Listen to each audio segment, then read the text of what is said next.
Hello and welcome to Umber Dreams Archives. I'm glad you've joined me, ready to slow down, breathe deeply, and let your thoughts drift beneath the bustling streets of Paris, where 6 million souls rest in silence, their bones arranged in patterns that transform death into something strangely beautiful, almost sacred.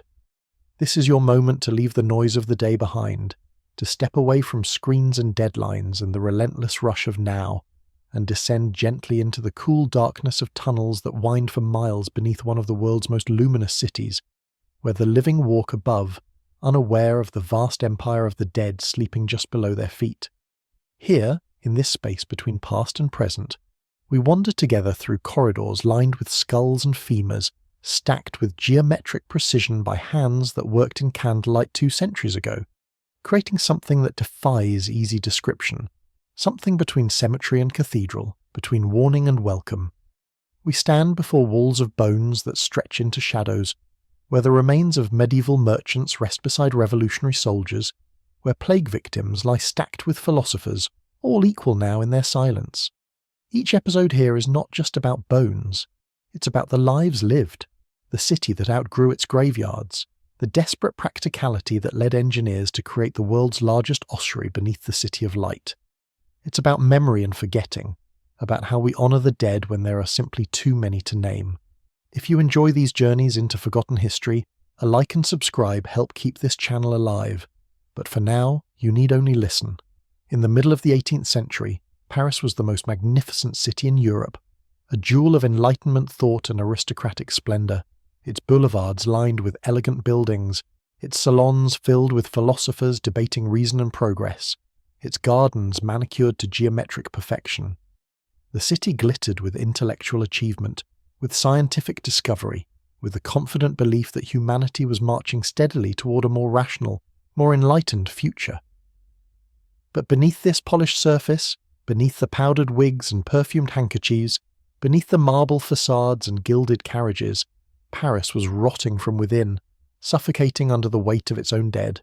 For 1,000 years, Parisians had buried their loved ones in the same places, generation after generation, in churchyards scattered throughout the city, in plots of consecrated ground that became more crowded with each passing decade, with each war, with each plague, with each harsh winter that culled the poor and elderly.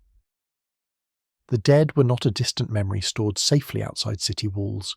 They were neighbours, pressed close against the living, separated only by thin walls and shallow soil, by a boundary that had become increasingly theoretical as the centuries wore on and the burial grounds filled beyond any reasonable capacity. The Cemetery of the Innocents, the largest and oldest burial ground in Paris, occupied a vast plot in the heart of the city, surrounded by houses and shops, by markets where vendors sold vegetables and fish, by streets where children played and merchants haggled over the price of bread and wine.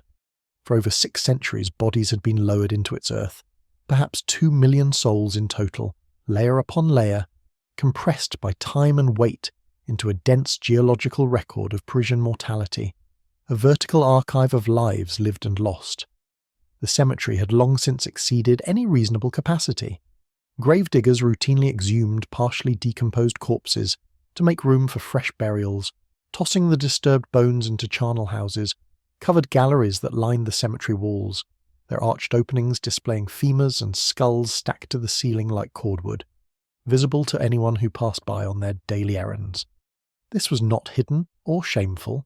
This was normal, accepted, part of the urban landscape that Parisians navigated daily without particular distress, the way you might pass a butcher shop or tannery without pausing to consider the unpleasant realities of what happened inside.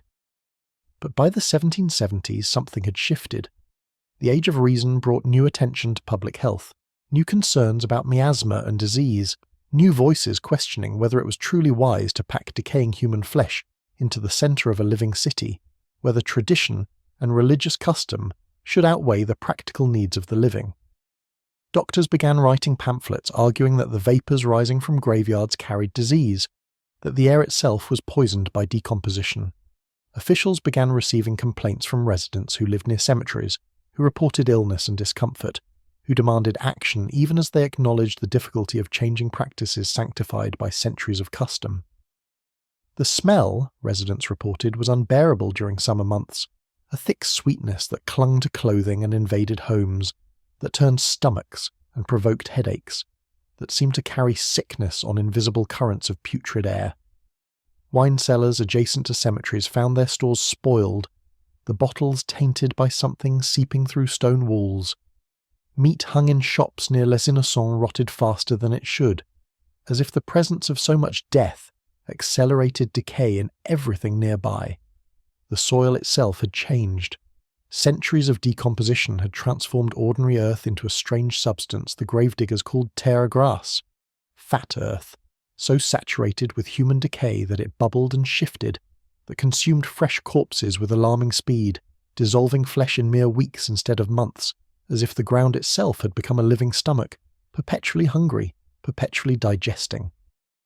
When gravediggers plunged their spades into this earth, it exhaled clouds of yellowish vapour that burned the eyes and throat, that left them dizzy and nauseated, that sometimes killed them outright if they lingered too long in freshly opened graves. In 1780, the city contained approximately 20 parish cemeteries, most of them similarly overcrowded, similarly compromised, similarly pressing against the boundaries of what the living could reasonably tolerate. But Les Innocents was the worst, the most crowded, the most central, the most impossible to ignore, a festering wound at the very heart of Paris, visible evidence that something had to change, that the old ways could not continue indefinitely. Around its perimeter, buildings had been constructed directly against the cemetery walls, their cellars extending below ground level, separated from graves by nothing more than aging masonry, by stone laid centuries earlier, now cracked and weakened by time and pressure from the settling earth. Residents of these buildings lived literally on top of the dead, their floors creaking above vaults packed with decomposing flesh, their walls shared with charnel houses, their existence a constant reminder of mortality's proximity.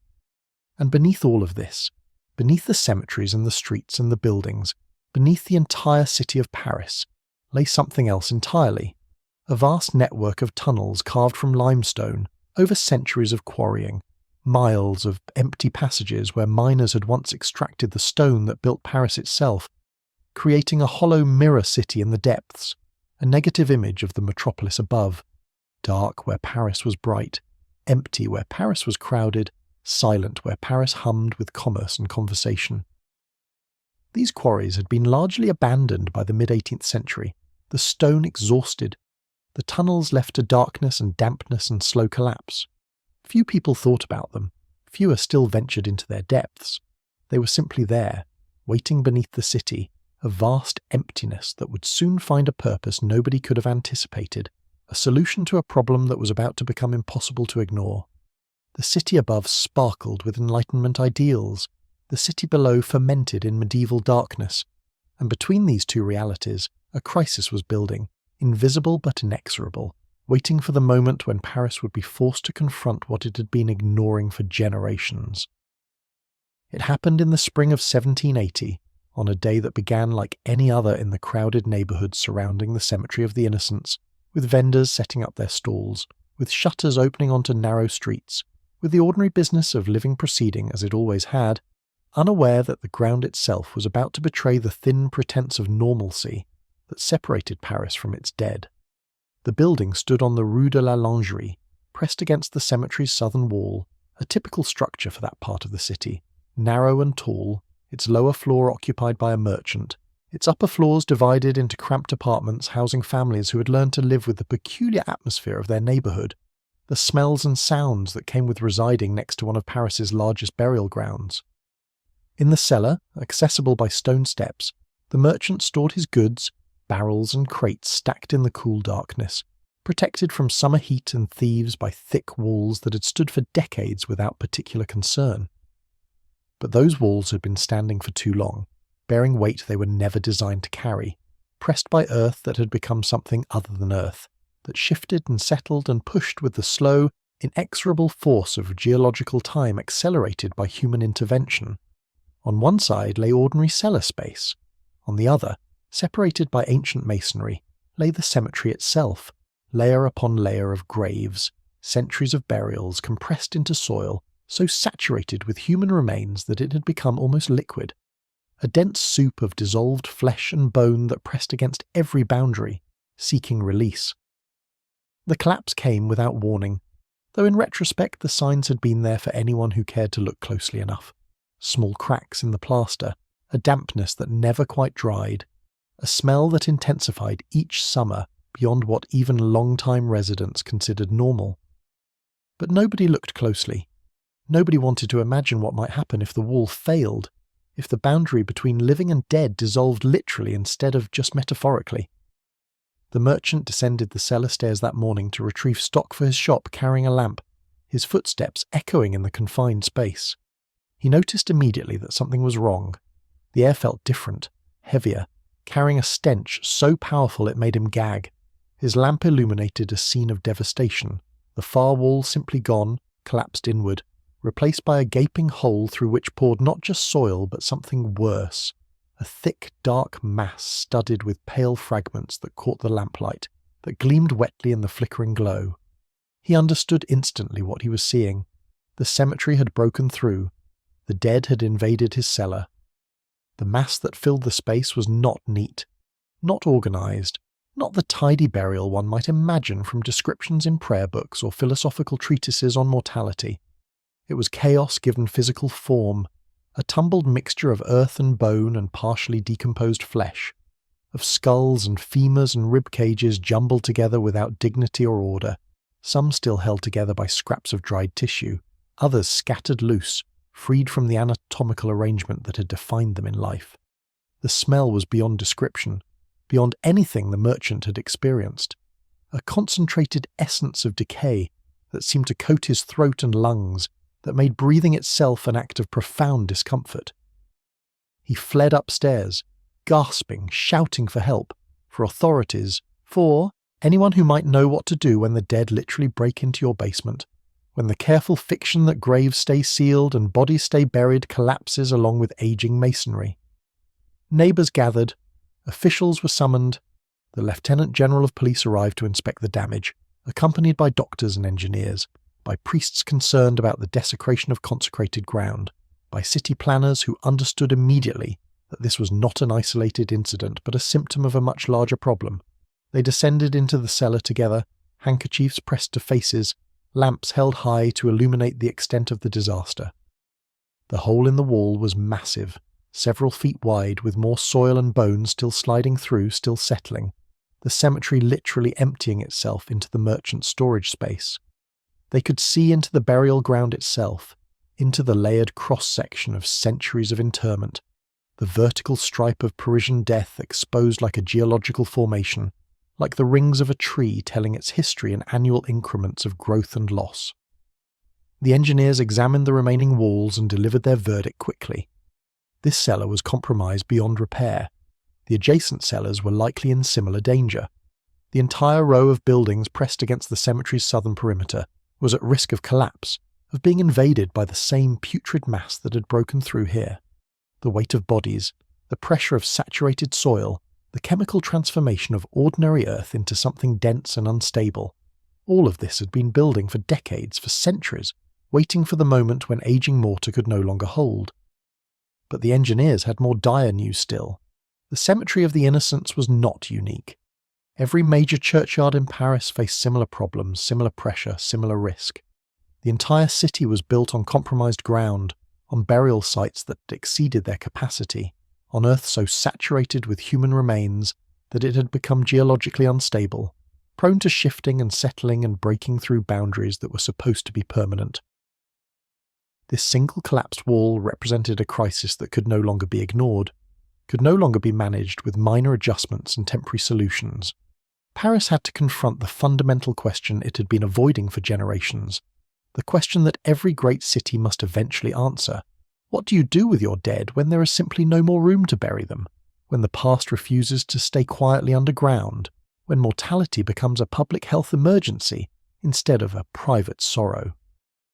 The news of the collapsed cellar spread through Paris with the speed of scandal, carried by servants and merchants, by priests and physicians, by everyone who had heard the story and felt compelled to share it, to transform private disaster into public conversation. Within days, the incident at Rue de la Lingerie had become the talk of salons and cafes, discussed with equal parts fascination and revulsion, the kind of gruesome detail that people claimed to find distasteful, even as they leaned in closer to hear every particular.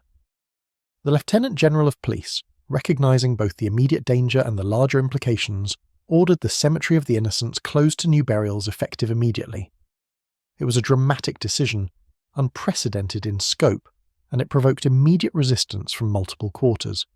The Church protested the closure of consecrated ground, arguing that Catholics had the right to be buried in blessed earth, that this right was not negotiable regardless of practical concerns. Parish priests whose churches abutted the cemetery complained that they would lose burial fees, income that supported their ministries and maintained their buildings. Families who had purchased burial plots, who had ancestors resting in specific locations, who had planned their own interments in the same ground where their parents and grandparents lay, reacted with anger and grief. They had paid for these spaces, had invested not just money but emotion in the idea of being laid to rest among their people, of joining the great congregation of the dead that stretched back through generations. To be told suddenly that these plans were void, that the cemetery was closed, that they would have to find alternative arrangements, felt like a betrayal, like being exiled from their own family history. But the public health arguments were impossible to dismiss. Doctors published detailed reports describing the dangers of cemetery miasma, the vapours they believed rose from decomposing bodies and carried disease through the air, infecting the living with fevers and plagues and mysterious ailments that defied treatment. They cited the collapsed cellar as proof that the situation had become untenable, that continued inaction risked not just unpleasant smells, but structural catastrophe, the possibility of entire buildings collapsing into mass graves, of streets subsiding as the earth beneath them liquefied under the weight of too many bodies. Engineers supported the doctors with their own technical assessments, presenting calculations of soil density and wall stress, demonstrating with numbers and diagrams that the cemetery walls were failing, that the pressure from within exceeded the strength of age masonry, that the collapse on Rue de la Lingerie would not be the last unless decisive action was taken. They predicted with grim certainty that similar failures would occur at other locations around the cemetery perimeter, that the problem would spread to other burial grounds throughout the city, that Paris faced a cascading crisis of structural instability driven by the sheer mass of human remains compressed into inadequate space. The common people of Paris, those who lived in neighbourhoods surrounding the cemeteries, who dealt daily with the smells and sights of overcrowded burial grounds, greeted the closure with relief mixed with scepticism. They had complained for years about the conditions, about the stench that made summer unbearable, about the flies that swarmed from cemetery soil, about children playing near charnel houses and falling ill with mysterious fevers. But they also doubted whether authorities would truly follow through, whether this dramatic gesture would lead to meaningful change or simply fade away as official attention moved to other matters. King Louis XVI, still relatively new to the throne, still seeking to establish himself as an enlightened monarch, attentive to his subjects' welfare, issued a royal declaration supporting the closure and calling for solutions to the city's burial crisis. It was carefully worded to respect religious sensibilities while asserting the primacy of public health, to honour tradition while acknowledging the need for change. The king, advised by ministers who understood the political dangers of appearing indifferent to either sacred custom or citizen safety, tried to position himself as a reasonable arbiter between competing interests, a wise father protecting his people from threats they might not fully comprehend. But royal declarations could not answer the fundamental question that now confronted Paris. If the Cemetery of the Innocents was closed, if other burial grounds would soon face similar restrictions, where would Parisians bury their dead? The city could not simply stop dying. Every day brought new deaths, from disease and accident and old age, from the normal attrition of urban life. Bodies needed to go somewhere. Families needed to mourn, to perform the rituals that gave meaning to loss, to lay their loved ones to rest in accordance with custom and faith. Some voices called for new cemeteries to be established outside the city walls, in rural areas where there was space to expand, where the dead would not press so closely against the living.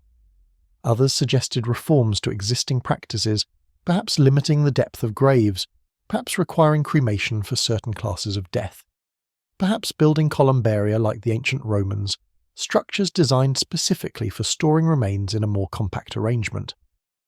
every proposal met resistance from some quarter, from the church or the people or the city bureaucrats who worried about costs and logistics. And then someone remembered the Quarries, the vast network of limestone tunnels that spread beneath Paris like a hidden root system, empty and dark and seemingly useless, a leftover from centuries of mining that had hollowed out the bedrock beneath the city. These passages had been creating problems of their own, collapsing occasionally and causing sinkholes in streets above, requiring inspection and maintenance by a small corps of workers who mapped the tunnels and shored up weak sections. But they represented something else too, space, vast amounts of it, already, excavated, already there, waiting for a purpose. What if the quarries could become a solution instead of a problem? What if the dead could be moved underground, not buried in the traditional sense, but transferred to these caverns, stored in the depths where they would trouble nobody, where they would be out of sight and out of mind, where Paris could continue its march toward enlightenment without the inconvenient presence of mortality pressing so visibly against daily life? It was a radical idea, unprecedented in scale, disturbing in its implications. But horror and necessity make strange partners, and 18th century Paris was discovering that sometimes the only way forward requires abandoning everything you thought was sacred, everything you thought was fixed, everything you thought you knew about how to honour the dead. The debate that consumed Paris in the months following the cemetery closure revealed a profound tension at the heart of Enlightenment culture, a contradiction between two equally powerful claims on truth and meaning. On one side stood centuries of religious tradition, the sacred obligation to treat human remains with reverence, the theological certainty that bodies awaited resurrection and must therefore rest in consecrated earth, blessed by priests, protected by church authority, maintained as holy ground where the boundary between earthly existence and eternal salvation remained thin and permeable. On the other side stood the new science of public health, the empirical observation that decomposing flesh released noxious vapours, the rational conclusion that crowding corpses into urban centres endangered the living, the enlightened belief that human welfare should be governed by evidence and reason rather than custom and superstition. These two worldviews had coexisted uneasily throughout the 18th century, but the cemetery crisis forced them into direct collision, demanded that Paris choose between honouring the dead and protecting the living, between faith and science, between past and future. The Catholic Church's position was clear and forcefully articulated by bishops and parish priests throughout the city. Human bodies were temples of the Holy Spirit, sacred vessels that had housed immortal souls, deserving of respectful treatment even after death. Burial in consecrated ground was not merely tradition but theological necessity, a requirement for salvation, a physical expression of the deceased's membership in the community of believers. To disturb these remains, to move them from blessed earth, to stack them in abandoned quarries like cordwood or warehouse goods, was desecration of the highest order, an offence against God and the natural order he had established. The Church pointed to Scripture, to 2,000 years of Christian practice, to the martyrs and saints whose relics were venerated precisely because their physical remains carried sacred power, proved that bodies mattered beyond death, that the flesh itself was holy. They invoked the doctrine of bodily resurrection, the belief that on Judgment Day the dead would rise physically from their graves, reconstituted and glorified, called forth from the very ground where they had been laid to rest.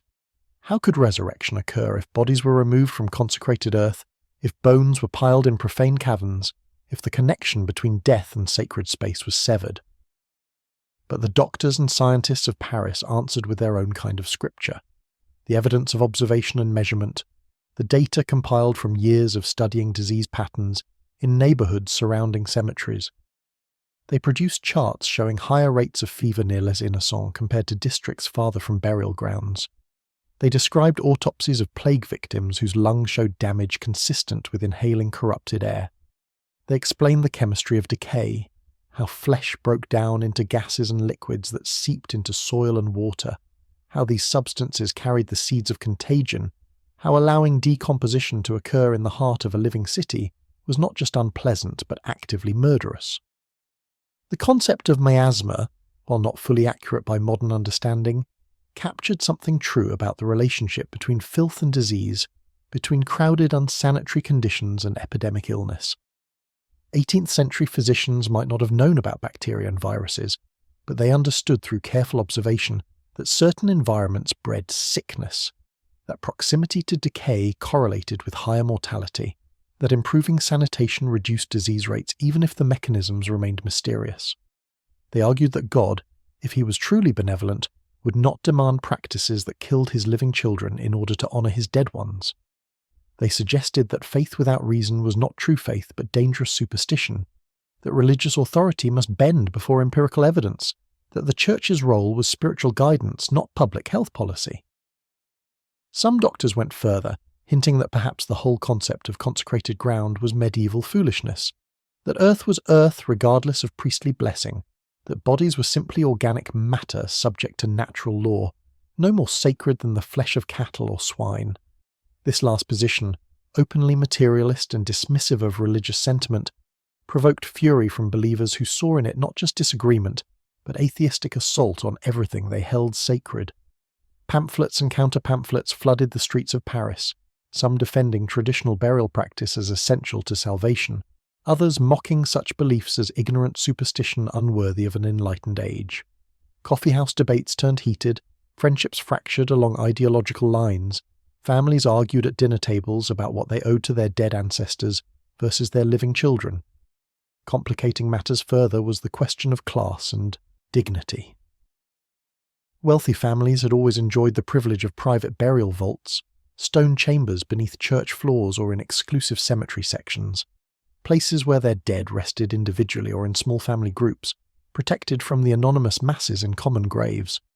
The poor, by contrast, were buried in crowded pits, their bodies piled atop one another, their identities lost within days or weeks as gravediggers reused the same ground for fresh corpses.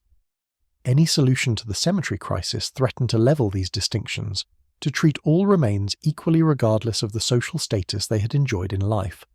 Some aristocrats opposed moving the dead precisely because it would erase the markers of rank and privilege, would reduce everyone to anonymous bones in underground chambers, would make death too democratic.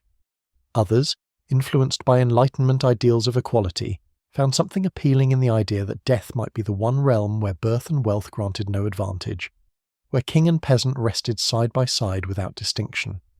The city officials caught in the middle of this debate, charged with implementing solutions while maintaining public order, found themselves in an impossible position.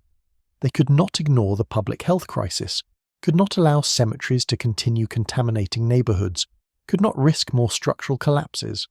But neither could they simply override centuries of religious practice without risking riots, without antagonizing the church, without appearing to attack the faith that most Parisians still held dear, despite the spread of Enlightenment skepticism among educated elites. What emerged from this contradiction was not resolution but compromise, an uneasy accommodation that satisfied nobody fully but perhaps could be tolerated by most. The remains would be moved, but with ceremony and respect. The quarries would be consecrated by priests before receiving any bones, blessed and transformed into sacred space even underground. The transfer would be conducted reverently, at night to avoid public disturbance, with prayers and rituals acknowledging the religious significance of the dead, even as public health necessity dictated their removal from traditional burial grounds. It was a solution born of contradiction, an attempt to serve two masters simultaneously, to honour both science and faith, to move forward while looking backward. Whether it would work, whether Parisians would accept this unprecedented transformation of their relationship with mortality, remained to be seen. But the decision was made. The bones would be moved, the catacombs would be created, and Paris would discover what it meant to build a city on top of its own dead.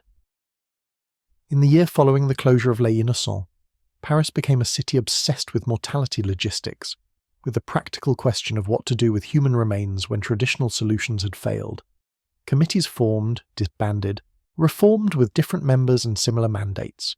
Engineers proposed schemes, architects drafted plans, city officials calculated costs. Everyone had an opinion about where the dead should go, how they should be stored, what arrangement would satisfy both practical necessity and spiritual obligation. The most obvious solution, advocated by many and implemented in other European cities, was to establish new cemeteries outside the city walls, in rural areas where land was cheaper and space abundant. The dead would be transported beyond the boundaries of urban Paris, buried in fields and meadows where their decomposition would trouble nobody, where future generations could expand the burial grounds as needed without confronting the space constraints that had created the current crisis. Several locations were proposed, surveyed, evaluated for soil quality and drainage, for accessibility and cost. But this solution faced immediate practical objections. Paris was not a small town where residents could easily travel to distant burial grounds for funerals and memorial visits. It was a sprawling metropolis of more than 500,000 people, its population dense and largely poor, lacking the transportation means to regularly visit graves located miles beyond city limits. Families wanted their dead nearby, wanted to tend graves on saints' days and anniversaries, wanted to maintain the connection between living and dead that had characterized urban burial for centuries. Moving cemeteries to rural outskirts would sever this connection, would transform death from intimate family matter to distant bureaucratic disposal. There were also questions about ownership and authority. Land outside Paris belonged to different jurisdictions, to rural parishes and noble estates, to municipalities that had their own burial grounds and their own dead to accommodate. Negotiating the purchase or lease of sufficient land for Parisian burials would take years, would involve complex legal arrangements, would require coordination between authorities who often viewed each other with suspicion or outright hostility. The bureaucratic obstacles alone seemed nearly insurmountable. Some voices, particularly among the more radical philosophes who gathered in Parisian salons, proposed cremation as a rational alternative to burial. The ancient Romans had cremated their dead, they pointed out, had reduced bodies to ash, and stored the remains in urns, in columbaria designed specifically for this purpose. Cremation would solve the space problem permanently, would eliminate the public health dangers of decomposition, would be faster and cheaper than traditional burial. Surely enlightened modern Parisians could adopt a practice that worked for classical civilization. But cremation was anathema to Catholic doctrine, explicitly forbidden by church teaching as a pagan practice incompatible with belief in bodily resurrection. How could God reconstitute bodies reduced to ash? How could the dead rise from graves that contained only scattered powder? The theological objections were absolute, and in a city where the vast majority still identified as Catholic, where religious authority retained enormous social power despite Enlightenment skepticism, cremation was politically impossible, a non-starter that died in committee rooms before ever reaching serious consideration. Others suggested modernizing traditional burial practices rather than abandoning them entirely. Perhaps graves could be dug deeper, stacked vertically to maximize space efficiency. Perhaps bodies could be treated with lime or other chemicals to accelerate decomposition, to reduce remains to bone more quickly and safely. Perhaps existing cemeteries could be reorganized, cleared of old bones to make room for new burials, with the removed remains stored somewhere less problematic. These incremental reforms appealed to those who wanted change without disruption, who hoped to preserve tradition while accommodating necessity. But engineers who studied the proposals found them inadequate to the scale of the problem. Deeper graves would encounter groundwater, would create worse contamination of the city's water supply. Chemical treatments might accelerate decay but would make the miasma problem worse in the short term, would require expensive materials, would need monitoring and administration that the city lacked resources to provide. Reorganizing existing cemeteries would require disturbing bones that families considered sacred, would provoke the same objections as complete closure, would merely postpone rather than solve the fundamental issue of insufficient space. Then someone, the records are unclear exactly who, proposed using the old limestone quarries that honeycombed the rock beneath Paris.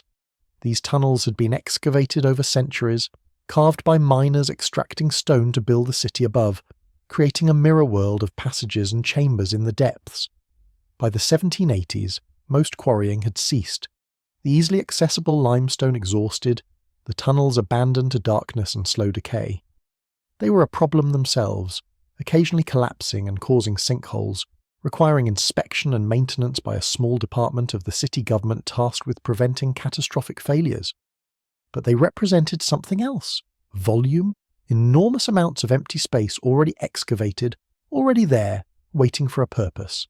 If the tunnels could be made stable, could be properly prepared and consecrated, they might serve as a vast underground repository for Parisian bones, a place where the dead could be stored without contaminating the city above, without consuming valuable land, without visible presence to remind the living of their own mortality. The idea was audacious, unprecedented in history. Never before had a major city attempted to systematically transfer its dead from traditional cemeteries to underground chambers to create what amounted to a subterranean city of bones, an empire of death beneath an empire of life. The scale alone was staggering, the logistics complex beyond anything Paris had previously attempted in urban management. The Cemetery of the Innocents alone held perhaps 2 million sets of remains, bones that would need to be carefully exhumed, transported and reinstalled in the quarries. Other cemeteries would add millions more, a procession of the dead that might take years or decades to complete. Critics immediately raised objections. The quarries were unstable, prone to flooding, inadequate for storing remains that should rest in perpetuity. The tunnels had not been consecrated, were profane space unsuitable for Christian burial regardless of any blessing priests might perform. Moving the dead would disturb their rest, would violate the sacred trust families placed in burial grounds, would set a dangerous precedent that reduced human remains to mere objects to be warehoused like grain or wine. Supporters countered that the quarries could be reinforced, that proper engineering would ensure stability for centuries. They noted that the church had previously blessed all manner of structures, from battlefields to ships, transforming profane into sacred through ritual and intention. They argued that the dead cared nothing for location, that souls had departed and bones were simply matter, that treating remains with respect did not require leaving them in place if that placement endangered the living. The debate might have continued indefinitely, grinding through philosophical and theological arguments without reaching conclusion, except that practical necessity drove decision. Paris needed a solution immediately, not in some theoretical future after all objections had been satisfied. The cemeteries were closed or closing, the dead were accumulating, temporary storage arrangements were failing. Something had to be done, and the quarries represented the only option that could be implemented quickly, that required no land acquisition or major construction, that existed already and needed only preparation. In 1785, the Royal Council issued its decision. The quarries beneath Paris would be consecrated and transformed into an ossuary, a permanent repository for bones removed from closed cemeteries. The Inspector General of Quarries, a man named Charles Axel Guillotine, would oversee the preparation of the tunnels, ensuring structural stability and creating appropriate arrangements for receiving remains. The church would perform consecration ceremonies, blessing the underground chambers and transforming them into sacred space. And beginning in April of 1786, the transfer would commence, the greatest movement of human remains in history, the creation of what would become known simply as the Catacombs of Paris. Before a single bone could be transferred to the quarries, before the cemeteries could be emptied and the dead relocated to their new, underground home, Paris needed to understand exactly what lay beneath its streets, needed to map the extent and condition of the tunnels that would become the world's largest ossuary. This task fell to Charles Axel Guillotine, the Inspector General of Quarries, a man who had spent years exploring the dark passages beneath the city, who understood better than anyone the complex three-dimensional maze that existed below ground, who recognized both the potential and the dangers of what was being proposed. Guillotine was not a man given to grand gestures or philosophical speculation. He was an engineer, practical and methodical, concerned with load-bearing calculations and geological stability, with the mundane but essential work of preventing the city above from collapsing into the void below. When he received orders to prepare the quarries for receiving human remains, he approached the task with the same systematic attention he brought to all his work, beginning not with drama but with careful survey, with measurement and documentation, with the slow accumulation of data that would inform every subsequent decision. The quarries were vast, far more extensive than most Parisians realized. Centuries of mining had created approximately 200 miles of tunnels beneath the city, a network that spread primarily under the left bank, following the geological strata where limestone was most abundant and accessible. Some passages were wide and tall, former galleries where miners had worked in teams, extracting blocks of stone and hauling them to surface. Others were narrow crawlways, barely passable, carved by lone workers pursuing promising veins of high-quality rock. The tunnels connected and diverged, split and merged, created intersections and dead ends, rose and fell following the contours of underground geology that bore no relationship to the street grid above. Much of this network was unmapped, explored only by the miners who had worked there and who took their knowledge with them when they died or moved to other employment. What maps existed were incomplete, often inaccurate, sometimes deliberately misleading, drawn by workers who considered certain tunnels their own secret territory, productive zones they did not want to share with competitors. Guillemot had been trying for years to create a comprehensive survey, sending teams of workers into the depths with measuring tools and lamps, slowly building an archive of drawings and notes that captured the true extent of underground Paris. Now this work took on new urgency. The city needed to know not just where tunnels existed, but which ones were stable enough to serve as permanent repositories, which sections could be reinforced if necessary, which areas were too damaged or too prone to flooding to be used safely. Guillaume organised his teams, assigned sections, established protocols for consistent measurement and notation. He required detailed reports on ceiling height, wall condition, water, infiltration, air quality, structural integrity. He wanted to know everything, to understand completely what Paris was proposing to do with its dead. The inspection teams descended into darkness equipped with oil lamps, rope, chalk for marking walls, notebooks for recording observations. They moved through tunnels that had not been entered for decades, through spaces where dust lay thick and undisturbed, where their footsteps echoed in chambers large enough to hold cathedrals, where silence pressed against them with almost physical weight. The darkness was absolute beyond the small circle of their lamplight, a darkness that had existed unchanged since the miners departed, that would exist unchanged for centuries more regardless of human presence. They found sections of tunnel in surprisingly good condition, the limestone walls solid and dry, the pillars left by miners to support the ceiling still strong, still performing their function years after the workers who carved them had died. These galleries could be used immediately, needed only cleaning and perhaps some minor reinforcement, could serve as the primary repositories for the bones that would soon arrive. Other sections were more problematic, showing signs of water damage, of ceiling collapse, of structural weakness that made them unsuitable for any purpose without extensive repair. The most concerning discovery was the extent of previous collapses, places where tunnels had failed and filled with rubble, where the ceiling had given way and the street above had subsided, creating sinkholes that had been filled and paved over without proper attention to the underlying void. These failures traced to the same problem that plagued the cemeteries: too much weight pressing on inadequate support, centuries of accumulated stress finally exceeding the capacity of aged stone. If the quarries were to receive millions of pounds of human bones, if they were to serve as permanent storage for the dead, they needed to be stabilised, needed reinforcement that would ensure they did not simply collapse under the new burden.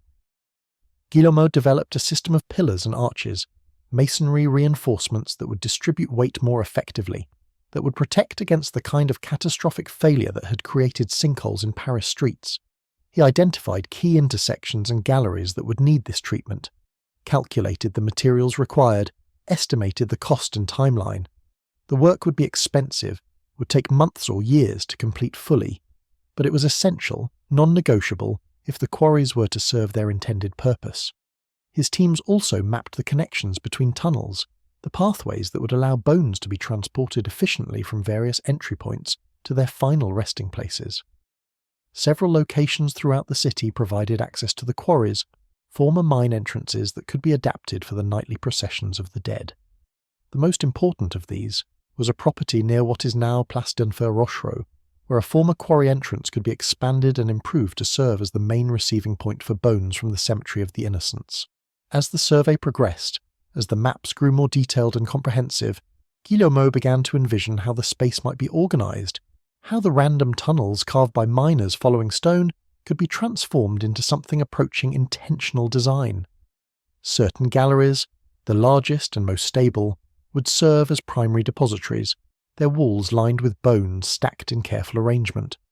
Smaller passages could connect these galleries, could serve as access routes for workers and eventually for visitors if the city decided to open portions of the catacombs to public viewing.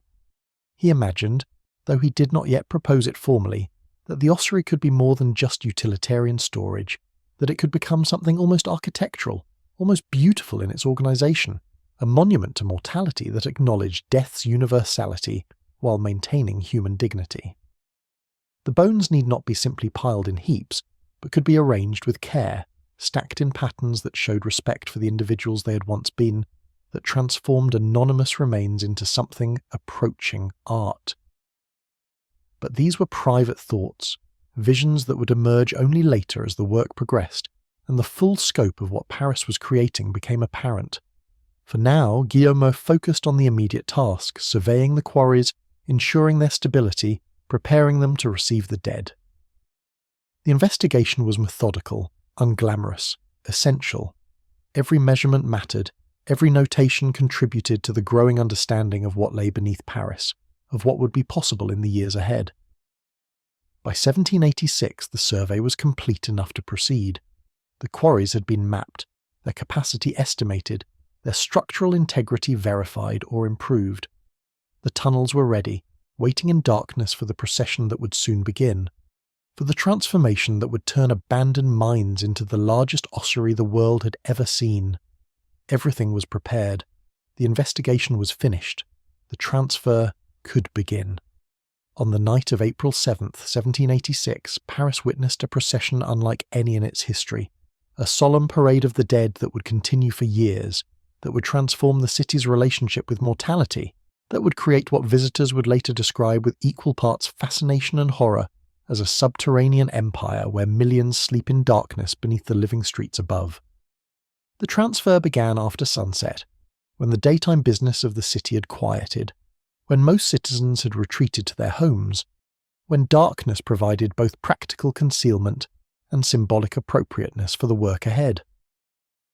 City officials had decided that this task should be performed at night, partly to avoid disturbing daily commerce, partly to prevent the kind of public spectacle that might inflame emotions or provoke disturbances. This was not celebration, but necessary labour, not triumph, but acknowledgement of failure. The admission that Paris had mismanaged death so thoroughly that extraordinary measures were now required.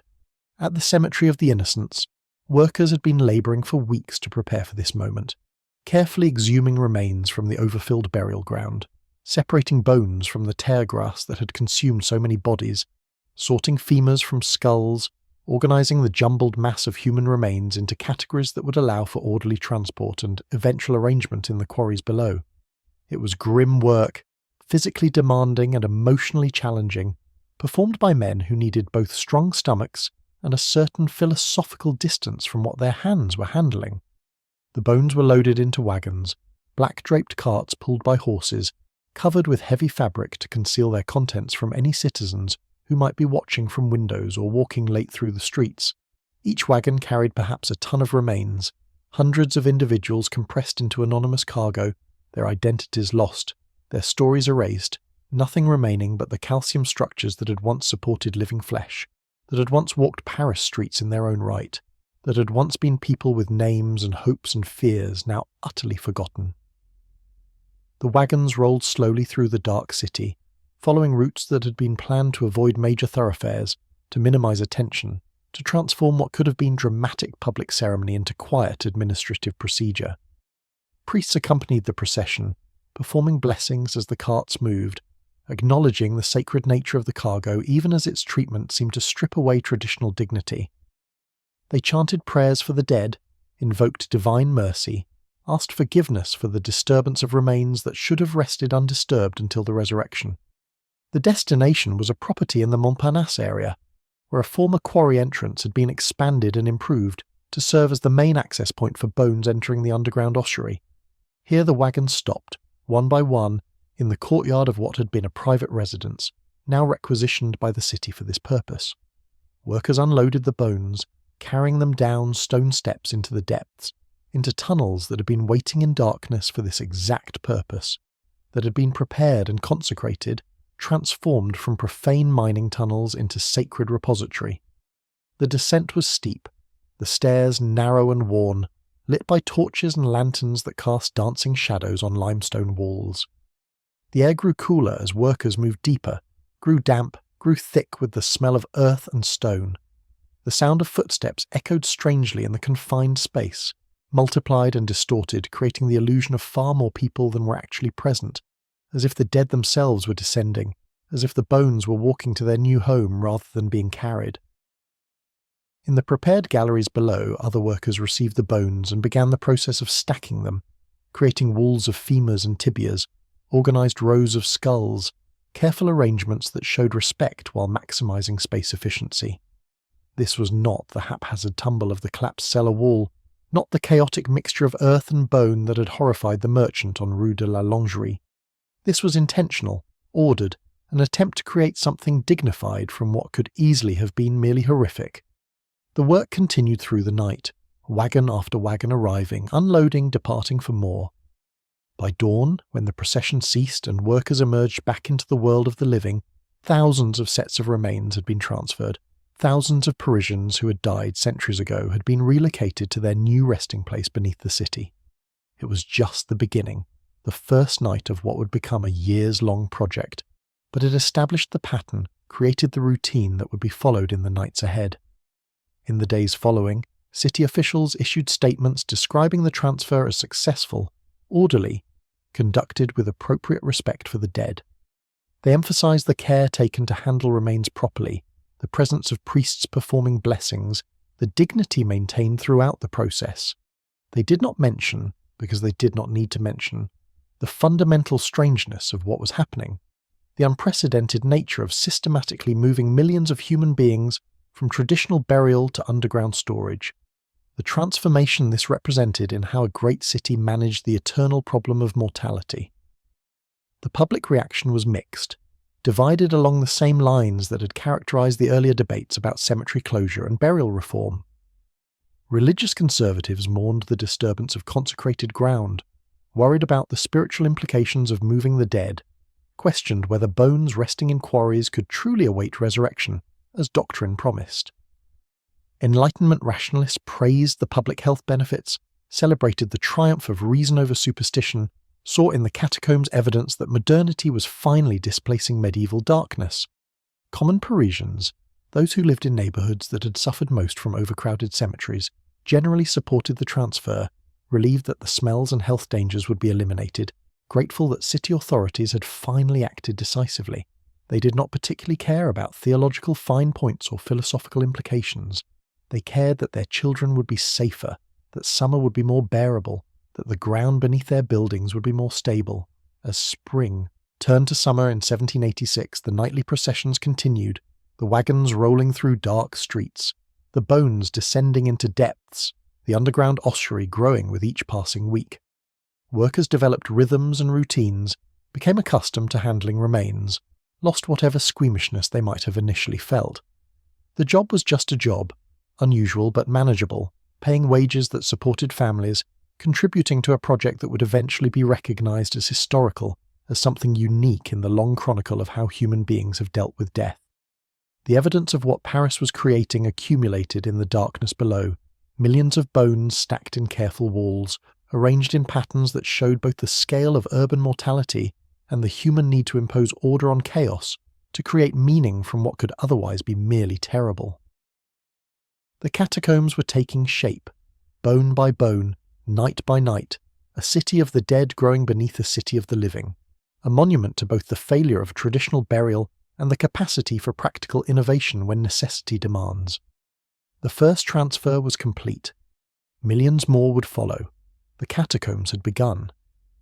As the bones accumulated in the quarries beneath Paris, as the walls grew higher and the galleries filled with remains, a question began to haunt those who worked in the depths, a question that had no answer but demanded acknowledgement nevertheless.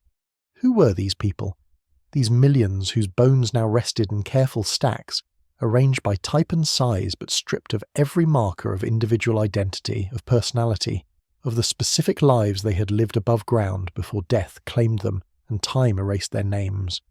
The workers who handled the bones understood on an intellectual level that each femur, each skull, each fragmented rib had once belonged to a specific human being, someone who had walked Paris streets, who had loved and worked and worried, who had experienced joy and suffering, who had lived a life as complete and complex as any life being lived in the city above. But intellectual understanding provided no real knowledge, no connection to the individuals represented by this ocean of calcium, no way to reconstruct the personalities that had once animated these skeletal structures. In the cemetery of the innocents alone, The bones of perhaps 2 million individuals had been compressed into the earth over 6 centuries of burial, from the Middle Ages through the 18th century, representing an enormous cross-section of Parisian society across generations that had witnessed plague and war, revolution and renaissance, the rise and fall of dynasties, the transformation of France from medieval kingdom to early modern state. Peasants and merchants, nobles and beggars, artists and criminals, mothers and soldiers, all had ended here, had been lowered into the same earth, had decomposed in the same soil. Some had died young, their bones. Small and delicate, children claimed by diseases that modern medicine would later learn to prevent. Infants who lived only days or weeks, whose parents mourned them with the special grief reserved for promise unfulfilled, for futures that would never arrive. Others had reached old age, their bones dense and worn, showing evidence of arthritis and injury, of bodies that had laboured hard and endured much, that had survived plagues and famines that killed their neighbours, that had persisted against odds until finally succumbing to the one enemy nobody defeats. Many bore the marks of their manner of death or their way of life. Skulls showed fractures from violence, from accidents, from the routine dangers of urban existence before modern safety regulations. Spines showed compression from years of heavy labour, from bending over workbenches or hauling cargo. Teeth showed patterns of decay that spoke to diet and hygiene, to lives lived without dentistry, without adequate nutrition, without the medical care that would later become commonplace.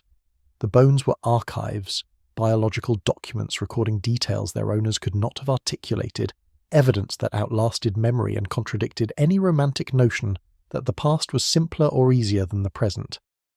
Some had died in historically significant moments, though their bones carried no indication of this, no marker distinguishing those who perished during the Black Death from those who died in ordinary flu seasons, no difference between soldiers killed defending Paris from siege and merchants who simply grew old and weak. The bones of plague victims who had filled mass graves in 1348 rested beside bones of revolutionaries yet to die, waiting in the earth for the upheaval that would add thousands more to the total, that would transform the catacombs from burial solution to political instrument.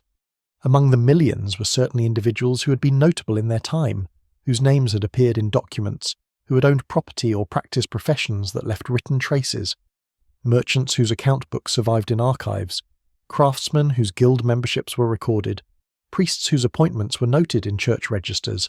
All had ended in Les Innocents or other parish cemeteries, their social status irrelevant once death reduced them to remains indistinguishable from their poorest neighbours. Perhaps there were artists whose work had decorated churches or private homes, musicians who had performed for nobility, writers whose manuscripts had circulated among the educated elite.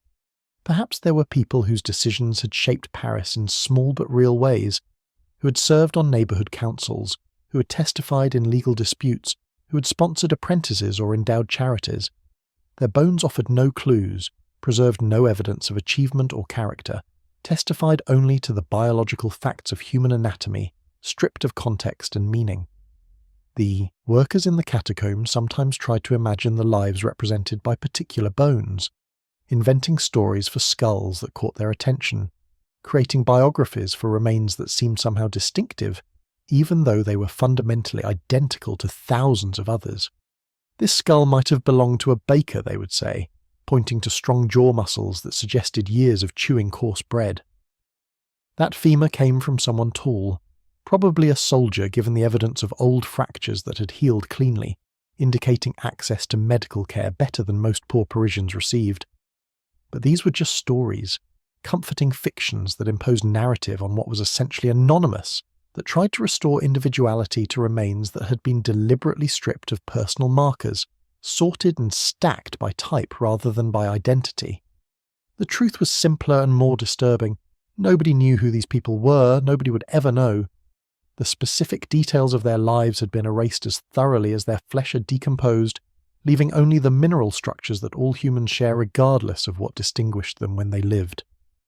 This anonymity was part of what made the catacombs so philosophically unsettling, so different from traditional cemeteries where headstones preserved names and dates, where families could visit specific graves and maintain the connection between memory and place. In the quarries below Paris, that connection was severed. The dead existed as mass rather than individuals, as demographic data rather than personal history. 6 million became just a number, too large to comprehend emotionally, too abstract to mourn in any meaningful way. Yet there was something strangely democratic about this arrangement, something that reduced all human pretension to absurdity, that insisted on the fundamental equality of death regardless of what inequalities had characterized life. The bones of nobles did not rest in better locations than the bones of peasants.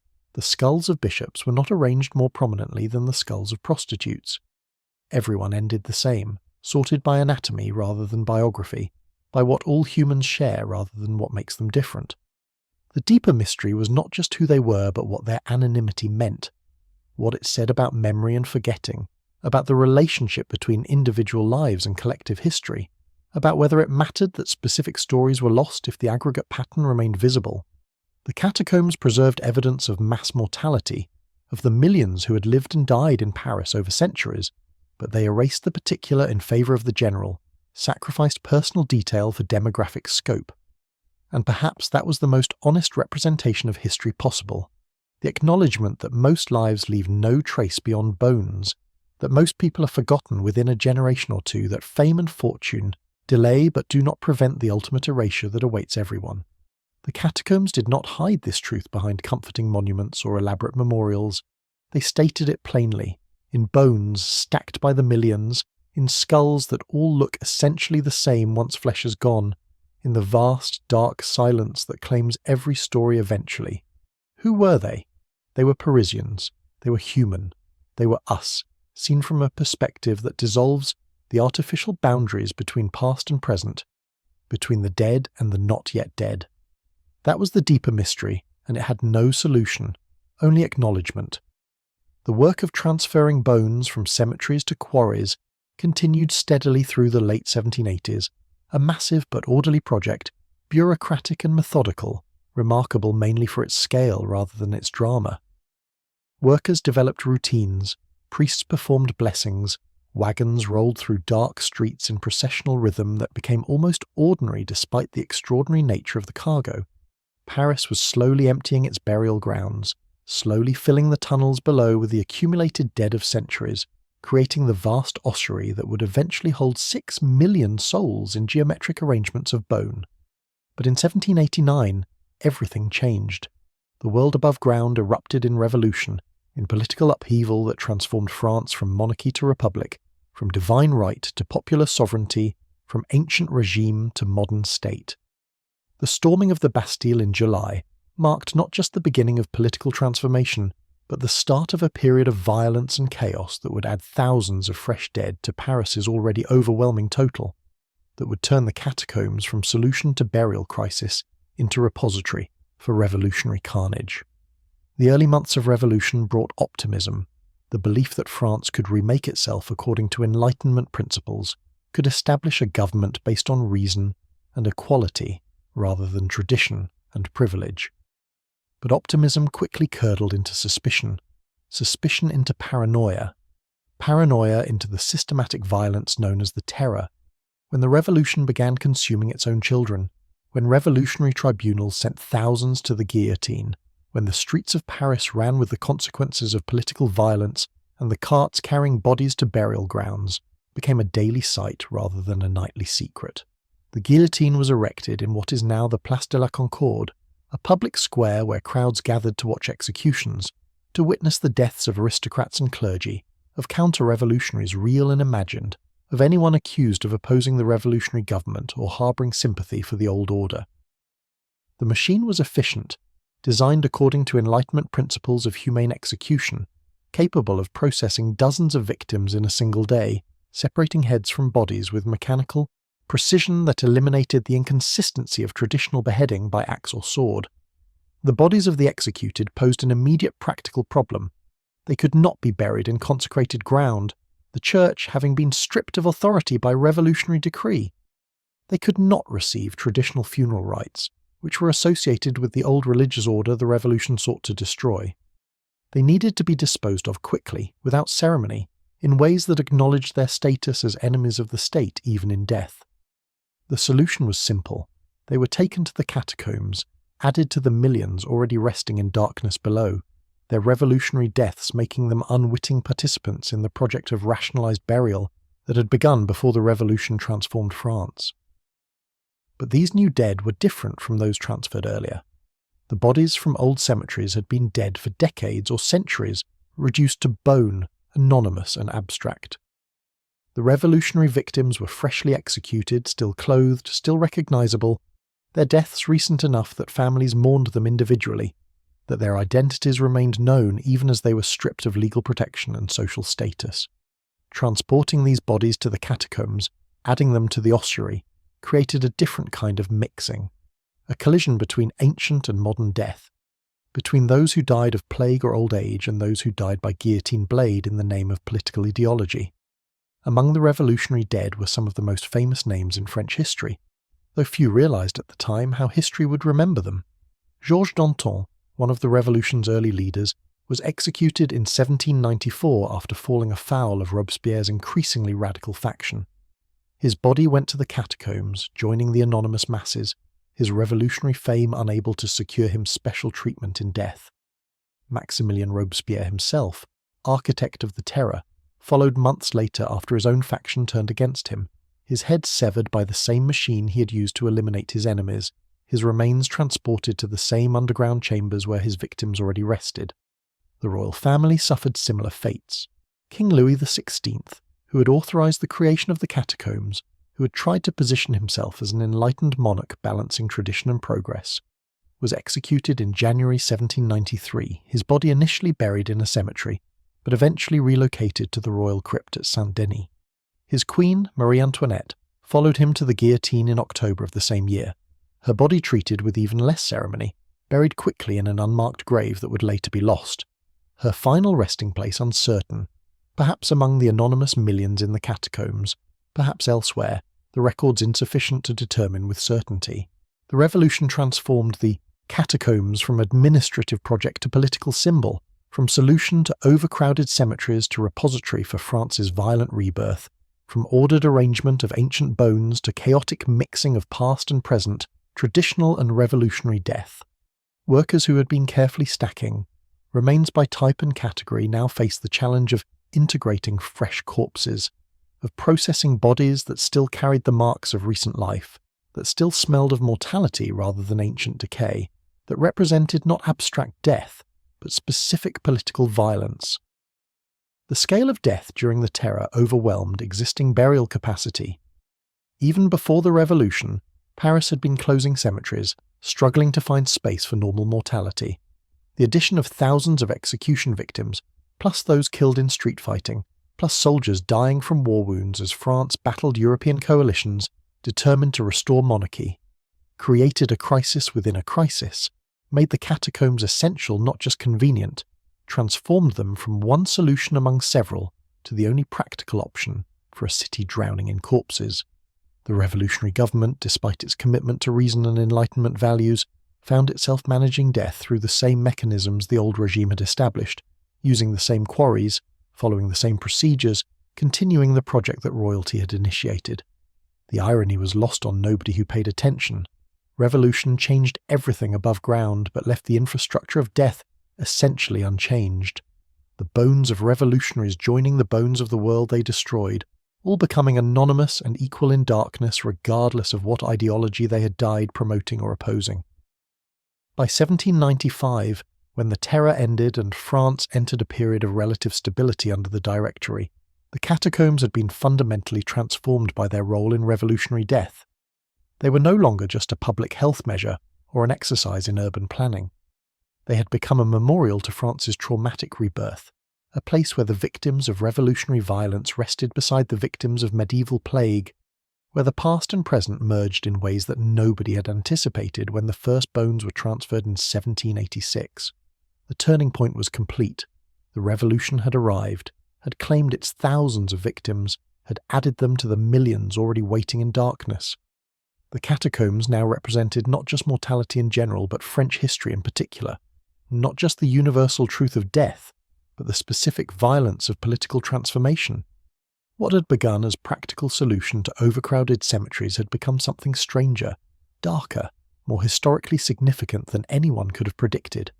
The bones beneath Paris now told a story, not of individuals but of a nation, not of personal loss but of collective trauma, written in calcium and darkness, preserved in tunnels that would outlast memory.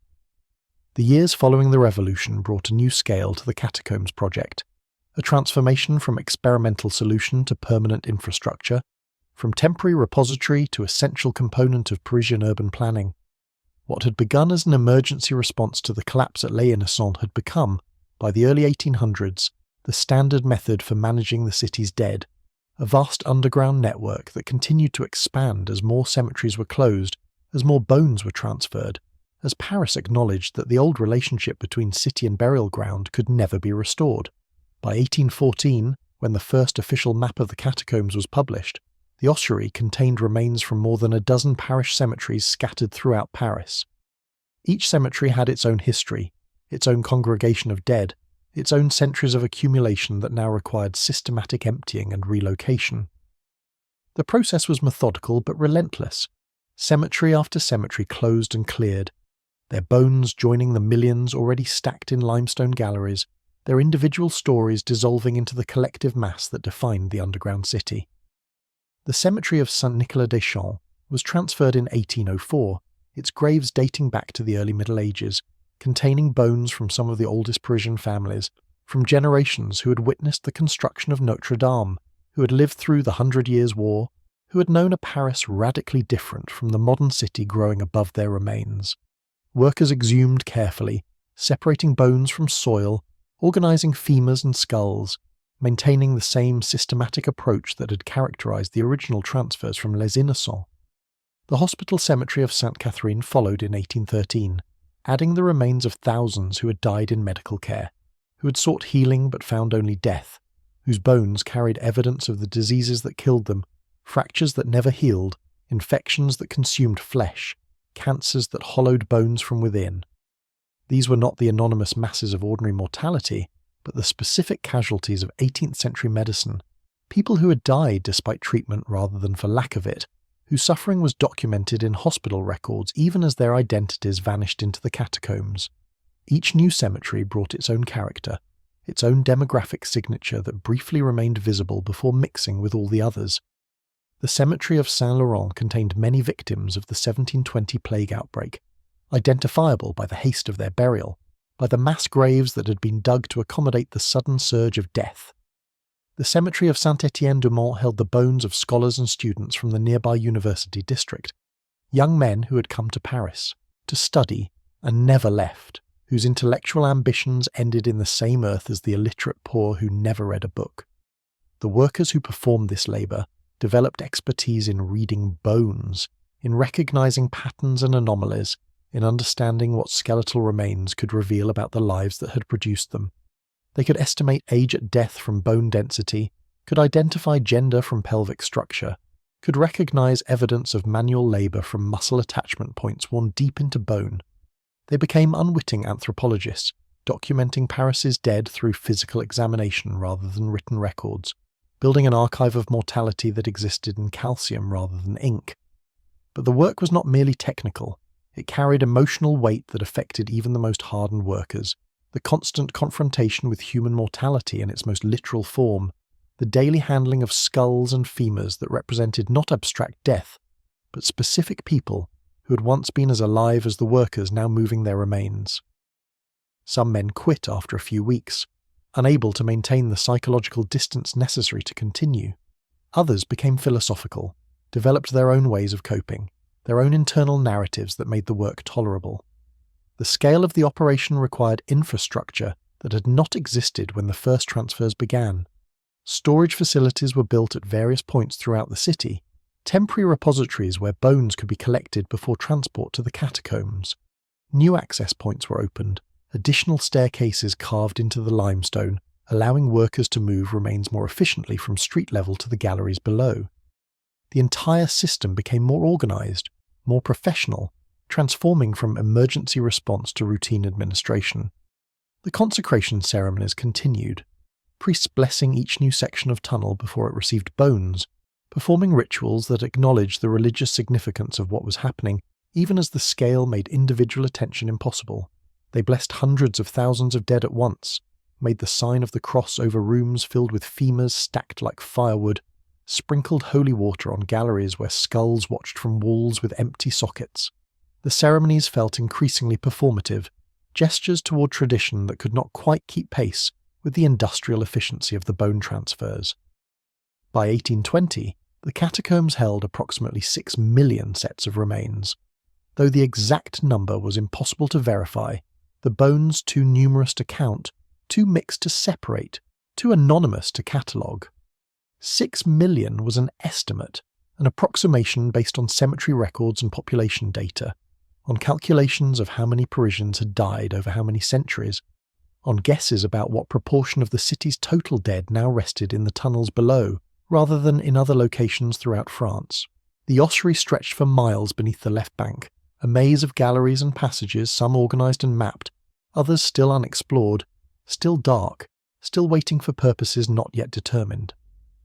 The main sections followed a rough logic: larger chambers for bulk storage, smaller passages for access and circulation, pillared halls that had been reinforced to bear the weight of bones stacked 20 feet high in careful geometric patterns.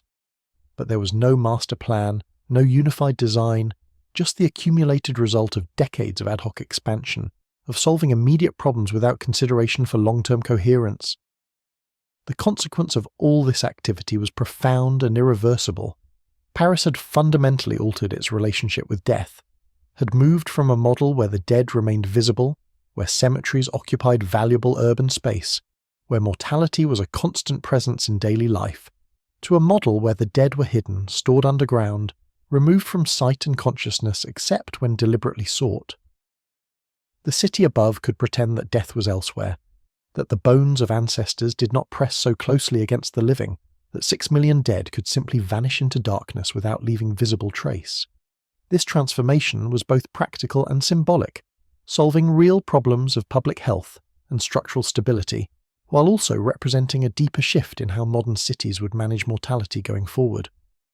The catacombs became a template, an example that other European cities would study and sometimes emulate, a demonstration that urban death could be rationalized, systematized, removed from the realm of tradition and faith, and placed firmly in the domain of engineering and public administration. But something was lost in this rationalization, some connection between living and dead that had characterized earlier eras, some acknowledgement of continuity between generations that required physical proximity, that needed graves you could visit and tend, that depended on seeing death as part of life rather than as an inconvenient problem to be solved through clever infrastructure. The catacombs were efficient, but they were also alienating, reducing millions of individual deaths to abstract mass, transforming what should have been personal and meaningful into something merely administrative. The ossuary grew, bone by bone, cemetery by cemetery, year by year, until it became what it remains today, the largest collection of human remains anywhere in the world, a monument to both mortality and modernity, to the universal fact of death and the specifically modern approach to managing it. The consequence was a city built on its own dead, a metropolis that had solved the problem of where to put millions of bodies by putting them precisely where nobody would see them, where they could be forgotten even as they remained, where they could be both present and absent simultaneously, waiting in darkness beneath, streets where the living walked. The creation of the catacombs did more than solve a practical problem of urban planning. It fundamentally transformed how Parisians thought about death, how they mourned their dead, how they understood the relationship between past and present, between memory and forgetting, between the living city and the dead who had once inhabited it. This transformation rippled through culture and art, through literature and philosophy, through the daily consciousness of people who now lived above an empire of bones, who walked streets knowing that beneath the pavement lay millions of their ancestors stacked in limestone galleries. The most immediate impact was the disappearance of traditional cemetery culture. For centuries, Parisians had maintained close relationships with burial grounds, had visited graves regularly, had tended family plots, had walked through churchyards as shortcuts between neighbourhoods. Cemeteries were social spaces, places where the living congregated not just for funerals but for regular visits, for quiet contemplation, for the maintenance of memory through physical presence. The closure of urban cemeteries and the transfer of bones to underground tunnels severed these connections, made it impossible to visit specific graves, to maintain individual memory through ritual and attention. This loss provoked different responses across Parisian society.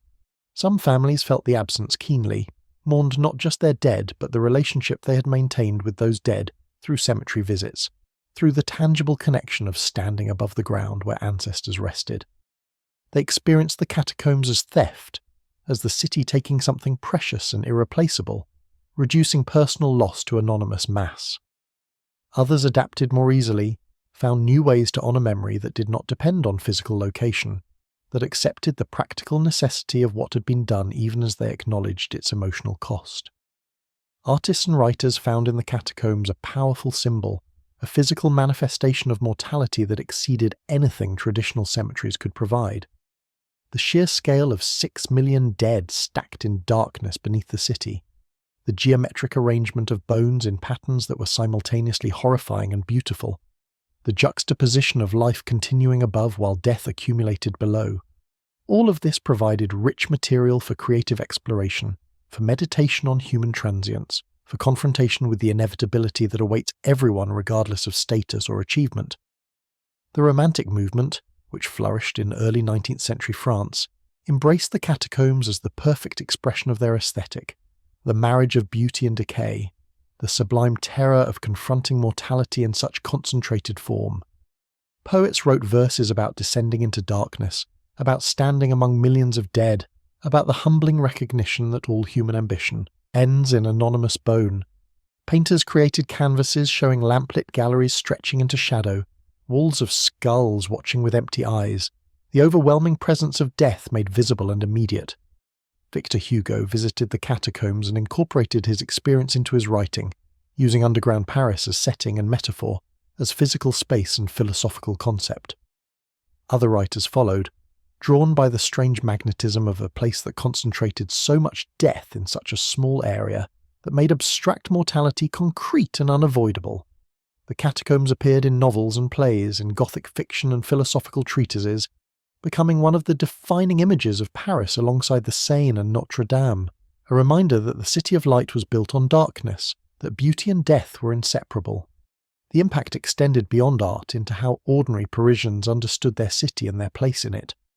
There developed a new consciousness of living above the dead, a sense that every street concealed secrets, that the visible city was only half the story, that beneath everyday life lay this vast repository of mortality waiting in silence.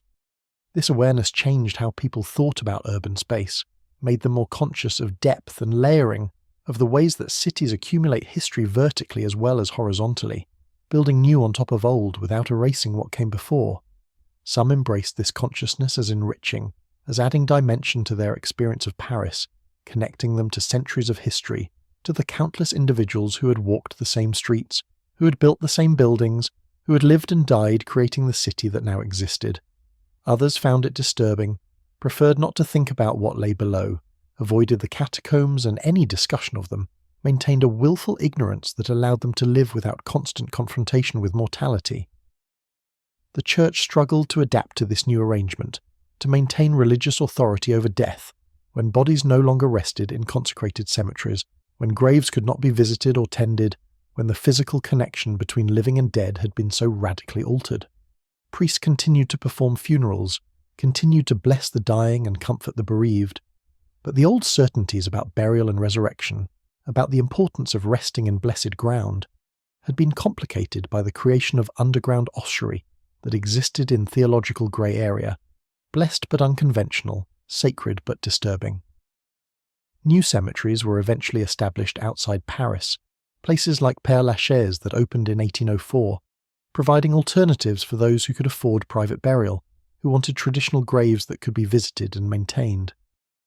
But these new cemeteries were different from what had come before, deliberately designed as memorial parks, as places of beauty and contemplation rather than merely utilitarian burial grounds. They represented a new model of cemetery, influenced by the disruption of traditional practice, by the recognition that urban death required intentional design, rather than simply accumulating in churchyards until crisis forced change. The impact of the catacombs on Parisian culture was subtle but pervasive, changing how people talked about death, how they prepared for it, how they honoured those who had died. The old assumption that burial meant a specific plot, a marked grave, a place family could visit, had been replaced by the reality that most Parisians ended as anonymous bones in underground tunnels, their individual identities erased, their stories forgotten, their presence reduced to contribution to statistical mass rather than personal memory. This democratization of death was both troubling and liberating. It troubled those who valued social distinction, who wanted their status recognized even in death, who invested meaning in elaborate funerals and expensive monuments. But it liberated others from the burden of maintaining appearances, from the expense of proper burial, from the social pressure to honor the dead in ways they could not afford. In the catacombs, everyone was equal, aristocrat and peasant reduced to identical bones, sorted by anatomy rather than ancestry, judged by nothing except their participation in universal mortality. The relationship between Paris and its dead had been forever altered. The catacombs made death both more and less visible, concentrated it underground while removing it from daily view, acknowledged its scale while obscuring its particularity. This paradox defined modern urban death, the need to accommodate millions of dead without allowing them to overwhelm the living, to honour memory without being paralysed by it, to acknowledge mortality without making it the centre of existence. Paris had found a solution, but that solution carried consequences that would shape the city's identity for centuries to come, that would make the catacombs inseparable from what it meant to be Parisian, to live in a city built on millions of dead. The catacombs have never been merely a repository for the dead, a static monument to mortality sealed away from the living world. From the beginning, they have required human presence, people who work in the depths, who maintain and monitor the tunnels, who serve as intermediaries between the city above and the ossuary below. These guardians of the underground have their own history, their own culture, their own complicated relationship with the millions of dead they tend and the living city they serve. The first guardians were the workers who transferred bones, men hired by the city to perform the grim labour of exhumation and relocation, who spent their nights loading wagons and their days descending into darkness to stack remains in careful patterns. They were not volunteers drawn by fascination, but labourers seeking wages, mostly poor men who accepted, work others refused, who needed income badly enough to overcome whatever revulsion they might have felt about handling human bones, about spending hours in underground chambers surrounded by death. These men developed their own informal organisation, their own hierarchy based on experience and skill, their own traditions and superstitions about how to work safely among the dead. They believed certain galleries were unlucky, reported hearing sounds that could not be explained, claimed to feel presences watching from the darkness beyond their lamplight. Whether these experiences were real or simply psychological responses to working in such unsettling conditions, they became part of catacomb culture. Stories passed between workers, warnings given to newcomers, an oral tradition that grew alongside the official documentation. As the project continued over decades, some positions became permanent rather than temporary. The city established an office of catacomb administration, appointed inspectors whose job was to monitor conditions underground, to ensure that bones were properly stored, that tunnels remained stable, that water infiltration was managed, that the vast ossuary did not become a threat to the city above. These inspectors were different from the transfer workers, educated men with some technical training, capable of reading engineering drawings, of understanding structural principles, of making decisions about maintenance and repair.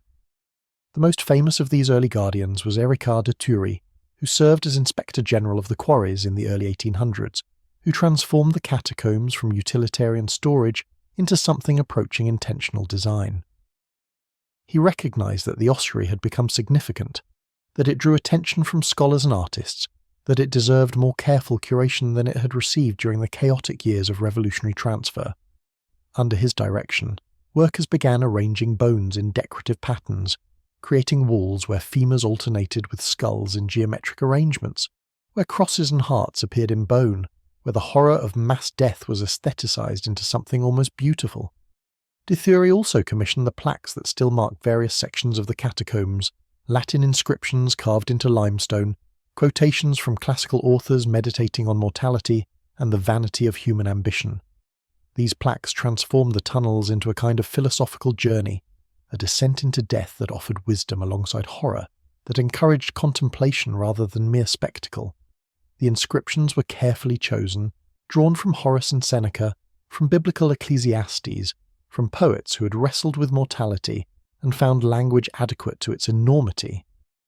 By the mid-1800s, the catacombs had been opened for public tours, allowing citizens to descend into the depths, to walk among the dead, to confront mortality in concentrated form.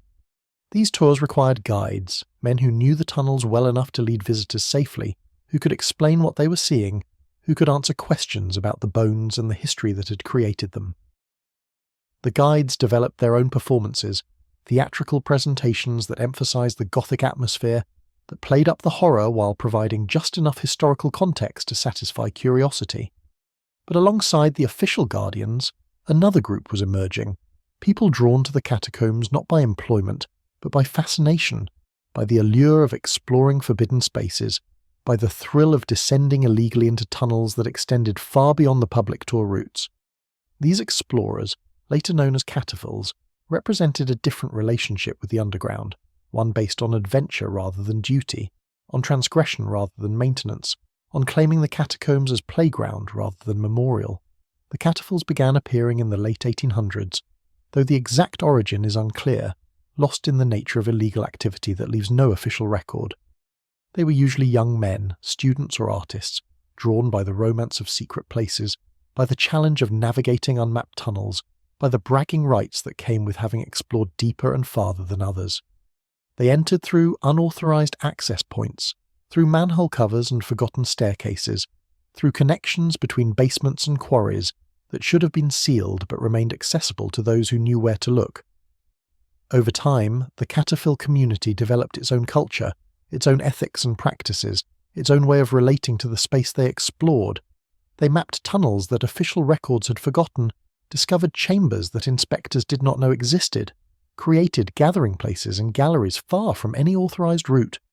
They brought food and wine, built furniture from scavenged materials, painted murals on limestone walls, transformed portions of the catacombs into underground living rooms where they could escape the city above, where they could exist in spaces that belonged to neither life nor death but to some liminal realm between. The authorities responded with predictable disapproval, increasing patrols, sealing access points, prosecuting those caught exploring illegally. The Catacomb Police, a specialized unit within the French police force, dedicated themselves to preventing unauthorized entry, to maintaining control over who could access the tunnels, to protecting both the explorers from danger and the ossuary from disturbance. They played cat and mouse with the Cataphiles, sealing entrances only to find new ones opened, catching some explorers while others slipped past, maintaining an uneasy equilibrium between enforcement and acceptance of what could not be completely prevented. The tension between official guardians and unauthorized explorers continues today, a conflict over who has the right to the spaces beneath Paris, whether the catacombs belong to the city as historical monument or to everyone as public space, whether the dead deserve protection from disturbance or whether they exist beyond caring what the living do in tunnels where they rest. The guardians argue for respect, for maintaining the ossuary as memorial, for preventing vandalism and theft. The Cataphiles argue for exploration, for the right to experience spaces that would otherwise remain locked and forgotten, for keeping alive the tradition of underground adventure that has existed for over a century. Both groups, in their different ways, maintain human connection to the catacombs, ensure that 6 million dead are not simply forgotten in darkness, that the tunnels remain part of living Paris rather than sealed tomb. The Guardians preserve and protect, maintain official memory, guide visitors through authorized routes. The Cataphiles explore and adventure, create unofficial culture, claim spaces that exist outside normal regulation. Together they constitute the human element that keeps the catacombs alive, that makes them more than just repository for bones, that ensures the underground city remains inhabited even as it houses only death. From the moment the first bones were transferred to the quarries, there have been those who opposed the catacombs, who saw in them not practical solution but profound violation, not progress but desecration, not enlightenment but darkness given physical form. This opposition has taken many forms over the centuries, from theological objection to political resistance, from family grief to philosophical critique, from those who fought the initial creation to those who continue today to question whether 6 million dead should rest in tunnels beneath a living city. The earliest opposition came from the church, from priests and bishops who argued that moving bodies from consecrated cemeteries to underground quarries violated sacred law, contradicted centuries of Christian practice, endangered the souls of the dead by removing them from blessed ground. These religious leaders pointed to tradition, to the belief that bodies awaited resurrection, that the location of burial mattered for salvation, that disturbing remains was offence against both God and the deceased. They preached sermons condemning the transfers, refused to perform blessings over the quarries, encouraged their congregations to resist city orders. But the church's opposition was complicated by practical reality. The cemeteries were undeniably dangerous, the public health crisis undeniably real, the structural failures undeniably catastrophic.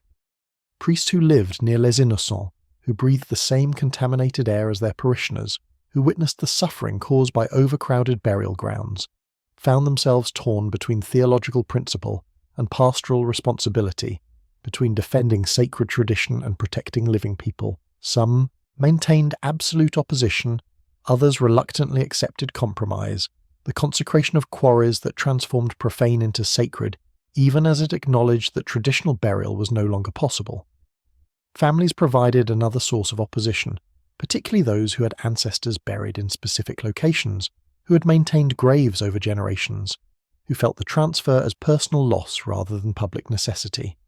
These families argued that they had purchased burial rights, had invested emotion and money in maintaining family plots, had planned their own burials in places where parents and grandparents already rested. To move these remains, to mix them with anonymous masses in underground tunnels to erase the markers that distinguished their dead from everyone else's dead, felt like theft, like the city stealing not just bodies but memory, not just bones but identity.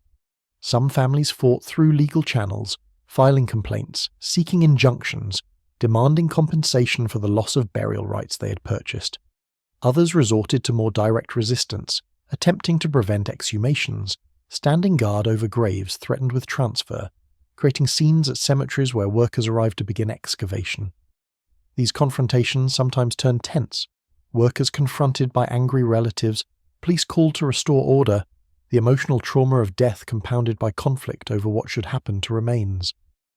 The city responded with a mixture of sympathy and firmness, acknowledging the pain of loss while insisting on the necessity of action, offering some accommodations for wealthy families who could afford private vaults, while proceeding inexorably with transfers from common burial grounds.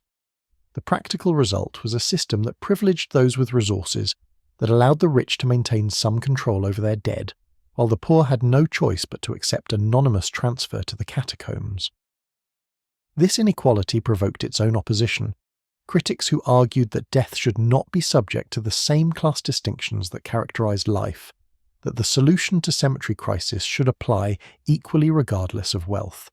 During the Revolution, opposition to the catacombs took on political dimensions, as different factions argued over how to treat the bodies of executed enemies. Some revolutionaries wanted to display corpses as warnings, to use death as spectacle and deterrent, to make execution visible rather than hidden away in underground tunnels. Others preferred the catacombs precisely because they erased distinction, because they reduced aristocrats and clergy to the same anonymous bones as everyone else, because they represented egalitarian death that matched revolutionary ideology. The debate revealed tensions within revolutionary thought about what equality meant, whether it should extend beyond life into death, whether treating all remains identically was respect or disrespect. In the 19th century, opposition shifted toward romantic critique. Artists and intellectuals who saw in the catacombs evidence of modernity's alienation, of the cold rationalism that reduced human beings to problems requiring technical solutions, of the loss of sacred relationship between living and dead that had characterized earlier eras. These critics did not necessarily want to return to overcrowded cemeteries, but they mourned what had been lost in the transition, the personal connection to ancestors, the ritual tending of graves, the physical presence of dead within the city rather than hidden beneath it. Medical opposition emerged from doctors concerned about the concentration of human remains in confined spaces, who worried that the catacombs might create new health hazards, that decomposing bodies in underground chambers could contaminate groundwater, that the tunnels could become breeding grounds for disease. These concerns led to studies and inspections, to requirements for ventilation and drainage, to ongoing monitoring that continues today. While the catacombs never produced the catastrophic health problems some predicted, the medical opposition ensured that their management remained subject to scientific scrutiny, that public health considerations shaped decisions about access and maintenance. Modern opposition focuses primarily on the Cataphiles, the illegal explorers who enter unauthorized sections, who hold parties in galleries meant to be memorial space, who sometimes damage or disturb bones, who treat the catacombs as playground rather than cemetery. Preservation advocates argue that these intrusions show disrespect for the dead, that 6 million deserve better than to have their rest disturbed by adventurers seeking thrills, that the ossuary should be protected from vandalism and theft. They push for stricter enforcement, for sealing access points more thoroughly, for harsher penalties for illegal entry. The Cataphiles respond that they love the catacombs more than anyone, that their exploration keeps the tunnels alive, that official tours cover only tiny fractions of the total network, that most galleries would remain forever dark and forgotten, without explorers maintaining knowledge of their existence. They argue that the dead do not care who walks among them, that bones are simply bones, that preserving ossuary as untouched memorial serves bureaucratic control rather than genuine respect. The debate continues, unresolved, representing fundamental disagreement about what the catacombs are, who they belong to, what obligations the living owe to millions of dead. There are also those who oppose the very existence of the catacombs on philosophical grounds, who argue that concentrating 6 million dead in underground tunnels is inherently wrong, that human remains deserve individual burial regardless of practical difficulties, that efficiency should not trump dignity, that modernity's solutions often create problems worse than those they solve. These critics point to the anonymity of the ossuary, the erasure of identity, the reduction of people to mass, the transformation of personal loss into demographic statistic. They suggest that better solutions might have been possible, that Paris could have chosen differently, that the catacombs represent failure of imagination rather than triumph of reason. But opposition, regardless of its form or motivation, has never been strong enough to reverse what was created, to empty the tunnels and return bones to individual graves, to undo the transformation of Parisian death that occurred over decades in the late 18th and early 19th centuries. The catacombs exist, contain 6 million dead, will continue existing as long as Paris endures. Opposition can question, critique, resist specific practices, but it cannot change the fundamental reality that millions rest in darkness below, that the city is built on its own dead, that the boundary between life and death in Paris has been permanently altered by the creation of underground ossuary. Those who resist the darkness, whether for religious or personal or philosophical reasons, whether opposing specific practices or the entire concept, maintain important questions about how we treat the dead, about what we owe to those who came before, about whether practical solutions should override sacred obligations. Their opposition may not prevail, but it serves as conscience, as a reminder that death matters, that bones were once people, that 6 million is not just a number, but an accumulation of individual losses that deserve acknowledgement even when individual names have been forgotten. Somewhere in the evolution of the catacombs, between practical necessity and historical monument, between burial solution and tourist attraction, a transformation occurred that nobody had quite planned or anticipated.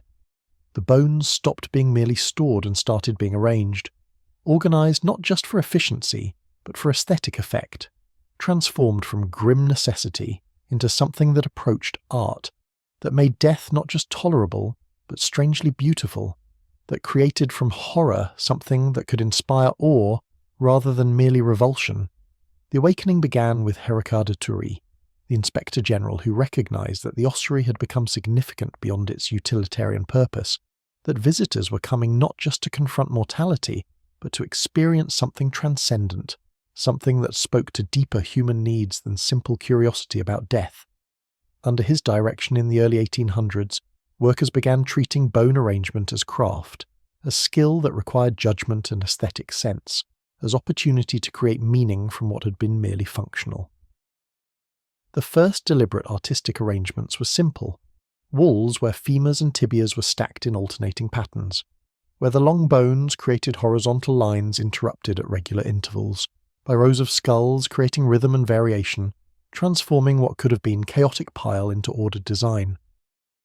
The skulls faced outward, their empty eye sockets watching visitors, their jaws slightly open as if prepared to speak, to share secrets from the grave, to testify to experiences no living person could claim.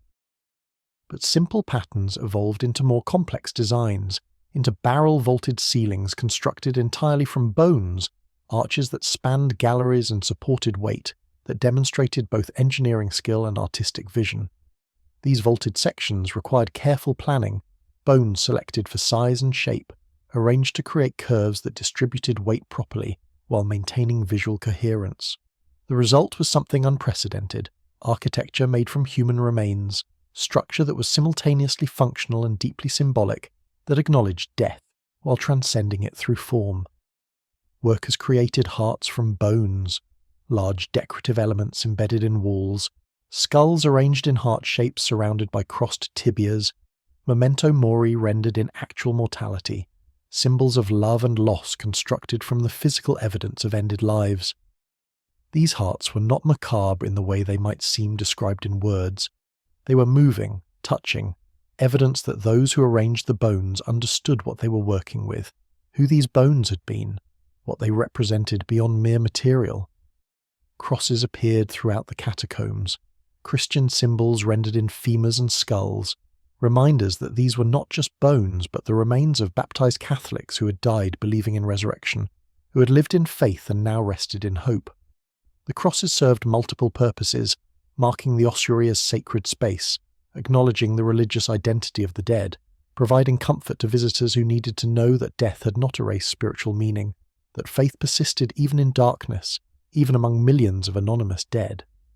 De Thury commissioned the inscriptions that transformed the catacombs into philosophical space, Latin phrases carved into limestone walls at key locations, quotations chosen to guide reflection, to shape how visitors understood what they were experiencing.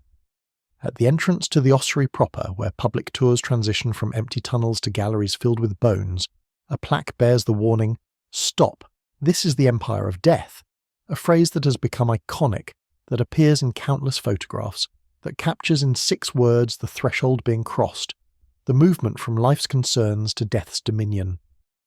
Other inscriptions draw on classical sources, on Horace and Ovid, on philosophical meditations about mortality's universality, about the vanity of human ambition, about the wisdom of remembering that death waits for everyone regardless of status or achievement.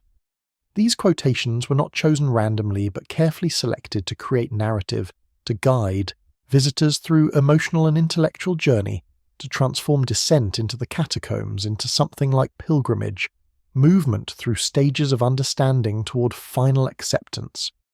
The artistic awakening extended beyond official design to include works created by visitors and cataphiles, people who left their own marks on the tunnels, who added to the ongoing creation of meaning in the depths.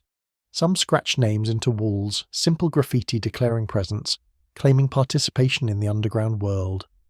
Others created more elaborate works, murals painted on limestone, sculptures carved from stone, installations built from materials carried into the tunnels specifically for artistic purposes. Not all unofficial art was welcomed. Preservation advocates worried about damage to bones, about disrespect shown to the dead by treating the ossuary as canvas for contemporary expression. But others argued that living art honoured the dead more than static preservation, that the catacombs should evolve, should continue accumulating meaning, should serve as space where each generation could grapple with mortality in their own way, adding their responses to the ongoing conversation between life and death that the tunnels facilitated. Photography became art form in the catacombs, particularly after artificial lighting was installed in the 20th century, making it possible to capture images without the blur of long exposures by lamplight. Photographers discovered that bones arranged in patterns created stunning visual compositions, that the interplay of light and shadow in the tunnels produced effects impossible to achieve elsewhere, that the sheer scale and strangeness of the space yielded images that were simultaneously documentary and dreamlike, real and surreal. The artistic transformation of the catacombs represented broader shift in how death was understood and represented in Western culture, movement away from purely religious frameworks toward more aesthetic and philosophical approaches, willingness to find beauty in mortality rather than only horror, recognition that death could inspire creation as well as dread. The catacombs became proof that humans could take even the most terrible necessity and transform it through art into something transcendent, could create meaning from bones, could make death serve life through the power of design and intention. This awakening was not complete, not final, not a destination reached and finished. The artistic evolution of the catacombs continues, new works added, new interpretations developed, new visitors bringing their own responses to what they encounter in the depths. The bones remain the same, calcium structures that once supported living flesh, evidence of 6 million ended lives. But what those bones mean, how they are arranged, what stories they tell continues to change, shaped by each generation's need to understand death, to make sense of mortality, to find beauty even in the empire of death that waits beneath Paris streets. The awakening proved that death need not be only grim, that bones could be more than evidence of loss, that 6 million dead could become art without ceasing to be memorial, could inspire aesthetic response without losing sacred significance. The catacombs had become something nobody planned but everyone recognized once it existed, a place where death and beauty merged, where horror and transcendence coexisted, where human creativity transformed necessity into meaning, where the darkest fact of existence was met with light, with art, with the stubborn insistence that even death could not silence human need to create. The deeper truth about the catacombs, the revelation that emerges slowly from years of contemplation, from walking streets above and tunnels below, from studying maps that show two cities occupying the same space, is that Paris has never been just a city of the living, has never successfully separated itself from its dead, has always existed in relationship with mortality that is more intimate, more immediate, more inescapable than most modern cities acknowledge or allow. This coexistence is not metaphorical but literal, physical, measurable in the distance between metro tunnels and bone-filled galleries, in the thickness of limestone that separates basement apartments from ossuary chambers, in the knowledge that 6 million rest beneath streets where millions walk, that death and life share the same geography, occupy the same vertical space, differ only in depth, in whether you measure from surface up or surface down. The revelation forces recognition that the boundary between living and dead is thinner than we pretend, that the careful separation modern culture maintains between life and death is illusion, convenient fiction that allows us to live without constant confrontation with mortality, but does not reflect actual relationship between present and past, between those who walk and those who lie still, between the temporary and the permanent residents of any city old enough to have accumulated substantial dead. Paris demonstrates this truth more obviously than most cities because the catacombs make it visible, make it impossible to ignore once you know they exist, once you have walked through galleries lined with skulls and emerged back into sunlight, knowing that everything you just saw continues existing. Whether you think about it or not, that millions wait in darkness while you buy bread or catch metro, or sit in cafe watching people pass, all of you living above an empire of death that persists regardless of attention. But the coexistence goes deeper than physical proximity. The dead shape the living city in ways both obvious and subtle, through the absence they create, through the history they represent, through the weight they add to every decision about what Paris becomes next. Every building constructed must account for the hollow spaces below, must ensure that foundations do, not break through into tunnels, must recognize that Paris is built on undermined ground, on limestone hollowed by centuries of quarrying, on earth that contains more void than solid, more absence than presence. City planners cannot forget the dead because the dead determine what is possible, where metro lines can run, where buildings can be constructed, what renovations are safe and which ones risk catastrophic failure. The catacombs are not historical curiosity but active constraint on urban development, persistent presence that must be consulted, mapped, reinforced, managed, engaged with as living city plans its future. The dead participate in planning meetings through their absence, through the spaces they occupy, through the engineers who must verify that every project accounts for what lies below. The cultural impact is equally profound.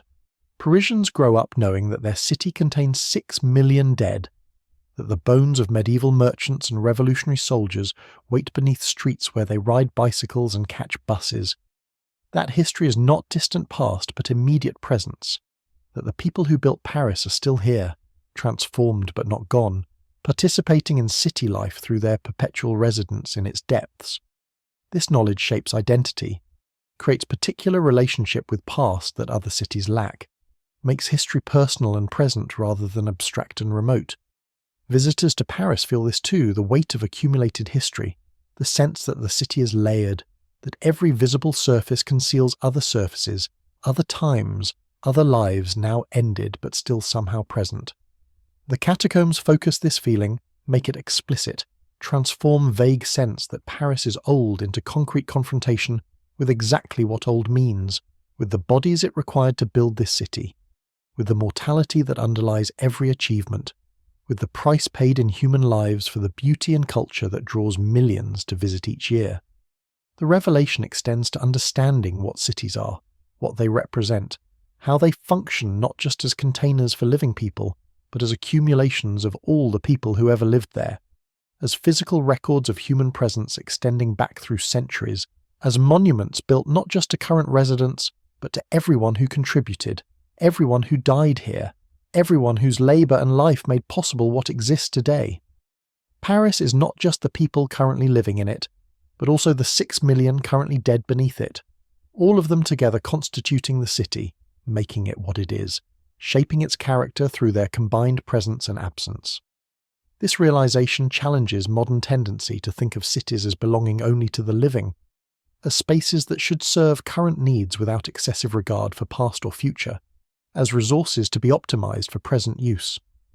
The catacombs insist otherwise, insist that the dead have claims too, that past shapes present, that 6 million cannot be simply ignored or forgotten, that cities are not just what we make them, but also what they have always been, what everyone who came before made them, what accumulated history demands they continue being. The living and dead coexist not peacefully but productively, in tension that generates meaning, that forces questions about obligation and memory, about what we owe to those who came before, about how to honour past without being paralysed by it, about how to live fully while acknowledging that we too will join the dead, will become part of the history that shapes future lives, will rest in earth or tunnel or wherever our particular city puts its accumulated mortality. Paris demonstrates that this coexistence is possible, that cities can contain their dead without being overwhelmed by them, that 6 million can rest beneath streets where life continues without constant mourning, without perpetual funeral atmosphere, without the living being crushed by the weight of so much accumulated death. The catacombs prove that death can be acknowledged without being centred, that mortality can be present without being dominant, that past and present can occupy the same space without cancelling each other. The revelation is not that death exists, everyone knows that, but that death and life are not opposites or enemies but partners, collaborators, different aspects of the same reality that cities embody, that Paris demonstrates through the simple fact of continuing, of thriving, of remaining one of the world's great cities, despite or perhaps because of, containing 6 million dead beneath its streets, because of rather than despite the intimate relationship between living and dead that the catacombs make impossible to ignore. This is what the catacombs teach if you pay attention, if you descend into darkness and emerge back into light and allow yourself to understand what the transition means, what the coexistence implies, what the thin boundary between life and death reveals about how we live, how we should live, how cities work, how history persists, how the dead remain present not as ghosts or memories but as physical reality, as bones stacked in tunnels, as absence that shapes presence, as the empire of death that underlies every empire of life, waiting patiently in darkness. Stand in the catacombs long enough, allow your eyes to adjust to the dim light, let silence settle around you, and certain truths emerge that cannot be spoken anywhere else.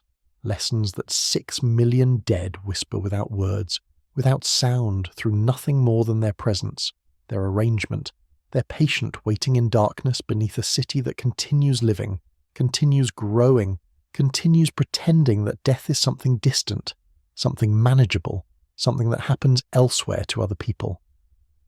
The first lesson is about equality, the absolute democracy of death that reduces every distinction, every hierarchy, every claim to special status, to the same calcium structures, the same empty sockets, the same silence.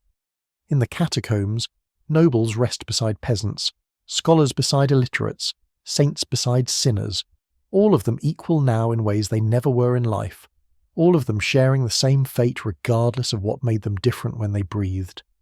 This equality is not metaphor or aspiration, but physical fact, demonstrable truth written in bones, sorted by type rather than status, stacked by size rather than achievement.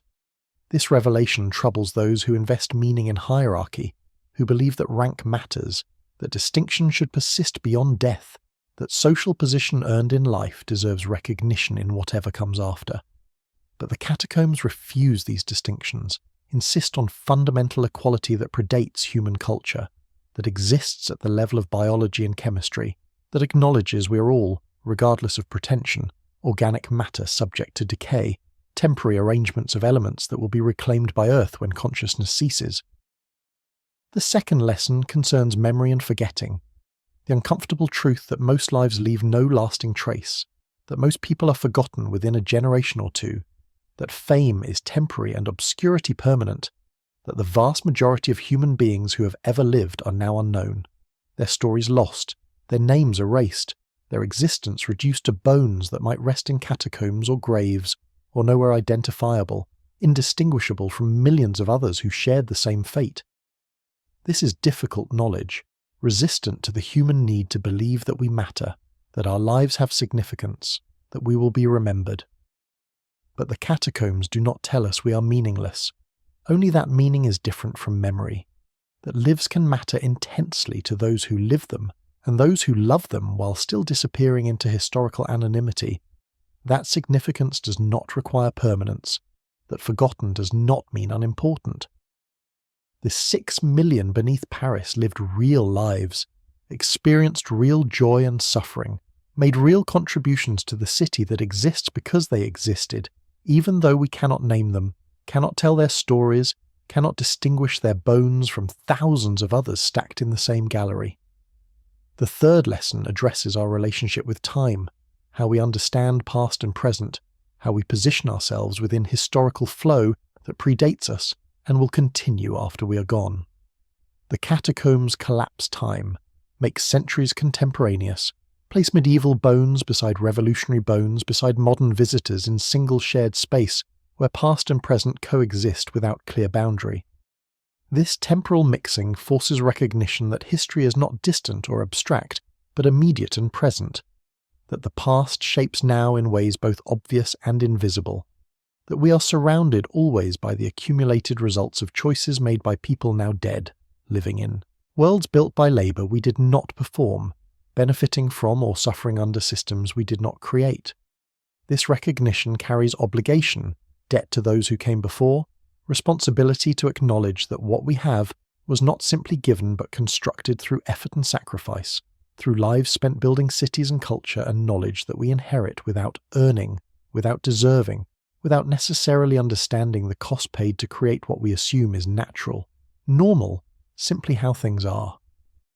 The fourth lesson concerns mortality itself, not as abstract concept but as concrete certainty, as the one absolutely reliable fact about human existence, the guarantee that everyone who descends into the catacombs to view the dead will eventually join them, will become bone rather than flesh, will rest in earth or tunnel or crematorium, will cease being subject and become object, will transition from those who look to those who are looked at.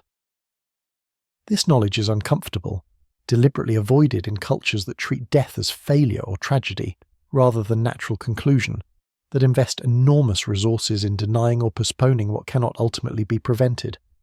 But the catacombs suggest different response, not denial, but acknowledgement, not fear but acceptance, not desperately clinging to life but living fully while alive, making meaning in the time available, recognizing that mortality gives life urgency and importance, that nothing would matter if nothing ended, that beauty is beautiful partly because it is temporary, that love is precious, partly because it will be lost.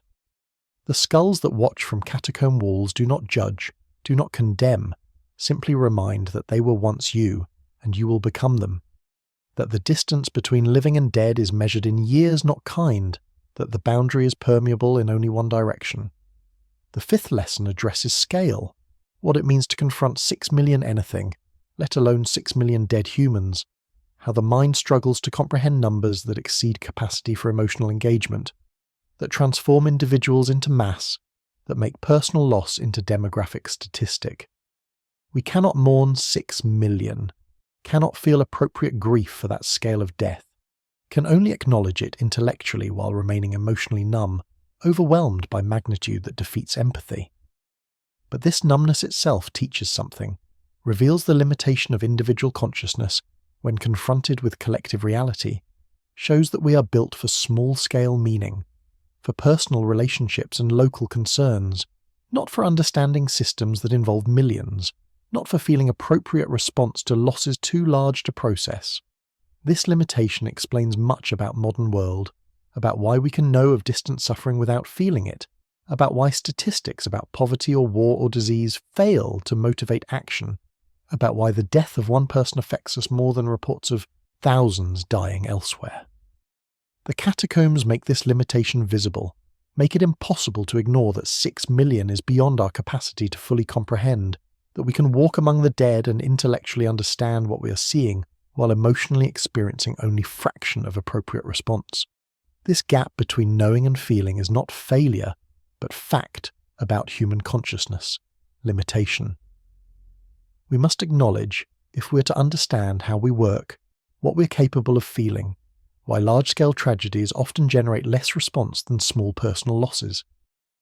The final lesson is about meaning itself, about what gives life significance, about how we create purpose in universe that provides no obvious answers, that presents us with mortality and silence and bones stacked in tunnels without explaining why any of it matters, why we should care, what we are supposed to do with the knowledge that everyone dies, everyone is forgotten, everyone ends as skull in gallery watched by visitors who will themselves become skulls for future visitors to observe.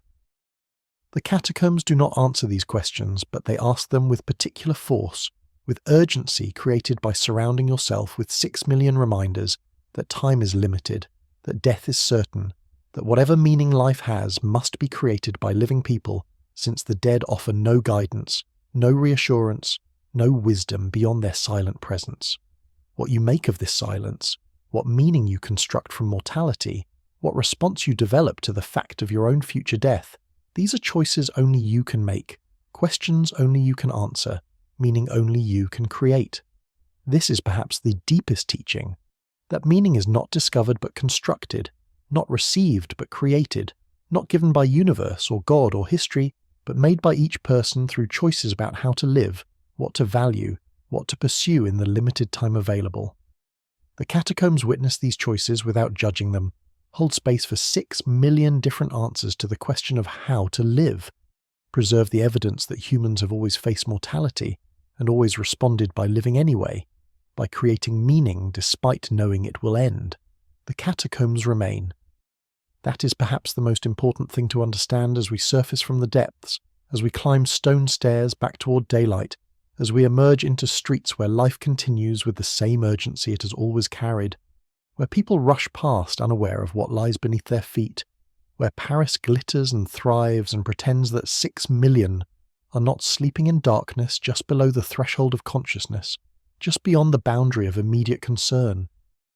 They remain not as museum or memorial, but as simple fact, as continuing presence that shapes the city, whether acknowledged or ignored, whether visited or forgotten, whether understood as philosophical profound or merely practical solution to 18th century burial crisis. The tunnels do not care how we interpret them. The bones do not mind whether we learn their lessons or miss them entirely. The ossuary simply exists, permanent as anything human can claim permanence, enduring beyond the individuals who created it, beyond the era that needed it, beyond the specific crisis that called it into being. Today, a small section of the catacombs is open for public tours, a carefully managed route that leads visitors through approximately 1 mile of tunnels, past walls of bones arranged in patterns that have been photographed millions of times, past inscriptions that have been read in dozens of languages, past the same galleries that have provoked awe and horror for 2 centuries.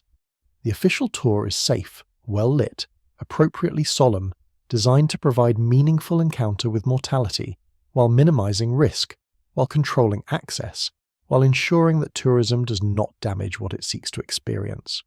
But beyond the public route stretch, miles of unmapped tunnels, galleries that have never been open to tourists, chambers where bones rest in arrangements seen only by cataphiles and inspectors, sections that remain dark and silent and largely unchanged since the transfers ended in the mid-19th century.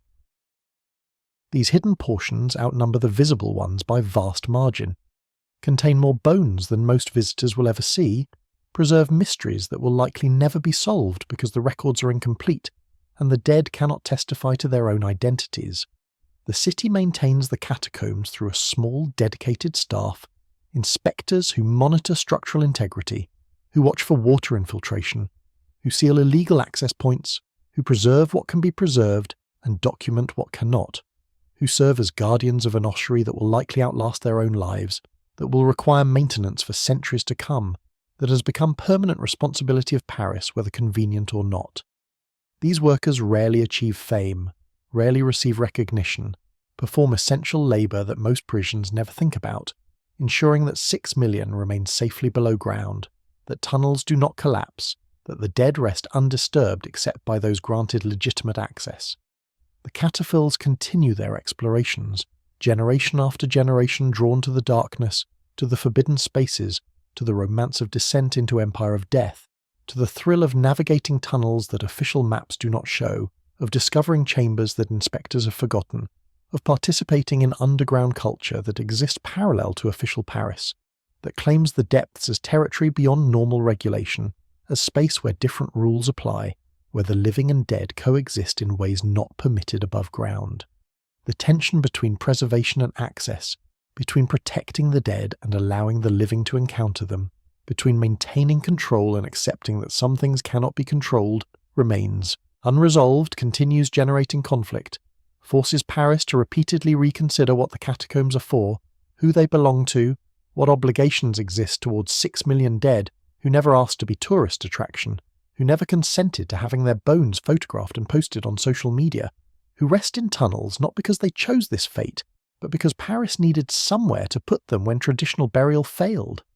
These questions have no easy answers, no solutions that satisfy everyone, no policies that balance all competing interests. The catacombs exist in moral grey area, in space where practical necessity overrode traditional respect, where public health justified disturbing consecrated graves, where 6 million lost their individual identities in service of collective need. We inherit the result of those decisions without having made them ourselves, must manage what we did not create, must honour dead we cannot name using methods that feel inadequate to the task. But perhaps inadequacy is appropriate. Perhaps the catacomb should make us uncomfortable, should resist easy interpretation, should provoke questions we cannot fully answer. Perhaps 6 million dead should not be neat, should not be simple, should not allow us to visit and leave feeling satisfied that we have properly honoured them, properly understood them, properly discharged whatever obligation their deaths create. Perhaps the silence that endures in the tunnels should be met with humility rather than certainty, with questions rather than answers, with acknowledgement that we do not know what we owe to the dead, cannot know, can only do our best with insufficient guidance and imperfect understanding. The catacombs will outlast this uncertainty. They will remain when current controversies are forgotten, when present generation joins those who rest below, when future Parisians confront the same questions we face about how to honour the dead, how to maintain the ossuary, how to balance preservation with access, how to live in a city built on millions of dead without being paralysed by the weight of so much mortality. They will remain as a reminder that death is real, that it claims everyone eventually, that 6 million who rest beneath Paris were once as alive as anyone reading these words, once walked the same streets, once worried about the same mundane concerns that occupy us before death renders them irrelevant. They will remain as testimony to the strange genius of human beings who can take even the most terrible necessity and transform it into something meaningful, who can create beauty from bones, who can make death serve life through art and architecture and the stubborn insistence that meaning exists even in the empire of death. and they will remain in silence, the profound silence that characterizes the tunnels once you move beyond tourist chatter, beyond the sound of your own footsteps, beyond the whisper of ventilation systems, into the deep quiet that exists. When you stand alone in gallery surrounded by millions of dead, when you allow that silence to fill you, when you recognize that this is the sound of mortality, the acoustic signature of ended lives, the absence of breath and heartbeat and voice multiplied by 6 million. This silence endures. It waited in the quarries before bones arrived. It surrounds the remains now. It will persist after the last human has descended into the depths and emerged back into sunlight. It is the silence that claims every story eventually, every voice, every life. The quiet that waits beyond words, beyond meaning, beyond the urgent noise of existence. But the silence is not empty. It contains 6 million lives once lived, 6 million stories once told, 6 million hearts that beat and stopped, that loved and grieved and hoped and despaired before joining the stillness. It preserves what cannot be spoken, acknowledges what words cannot capture, honours through absence what presence can no longer sustain. The catacombs remain, the silence endures, and beneath the streets of Paris, beneath the cafes and apartments, beneath the metro tunnels and sewer lines, beneath all the infrastructure of modern life, 6 million wait in darkness, patient and still, asking nothing, offering nothing, simply being what they are, bones in tunnels, death beneath life, the empire that underlies every empire, the truth that every city built by living people must eventually face when there are simply too many dead to hide, too many to forget, too many to pretend are elsewhere. They remain, we surface, life continues, and beneath it all, the silence waits.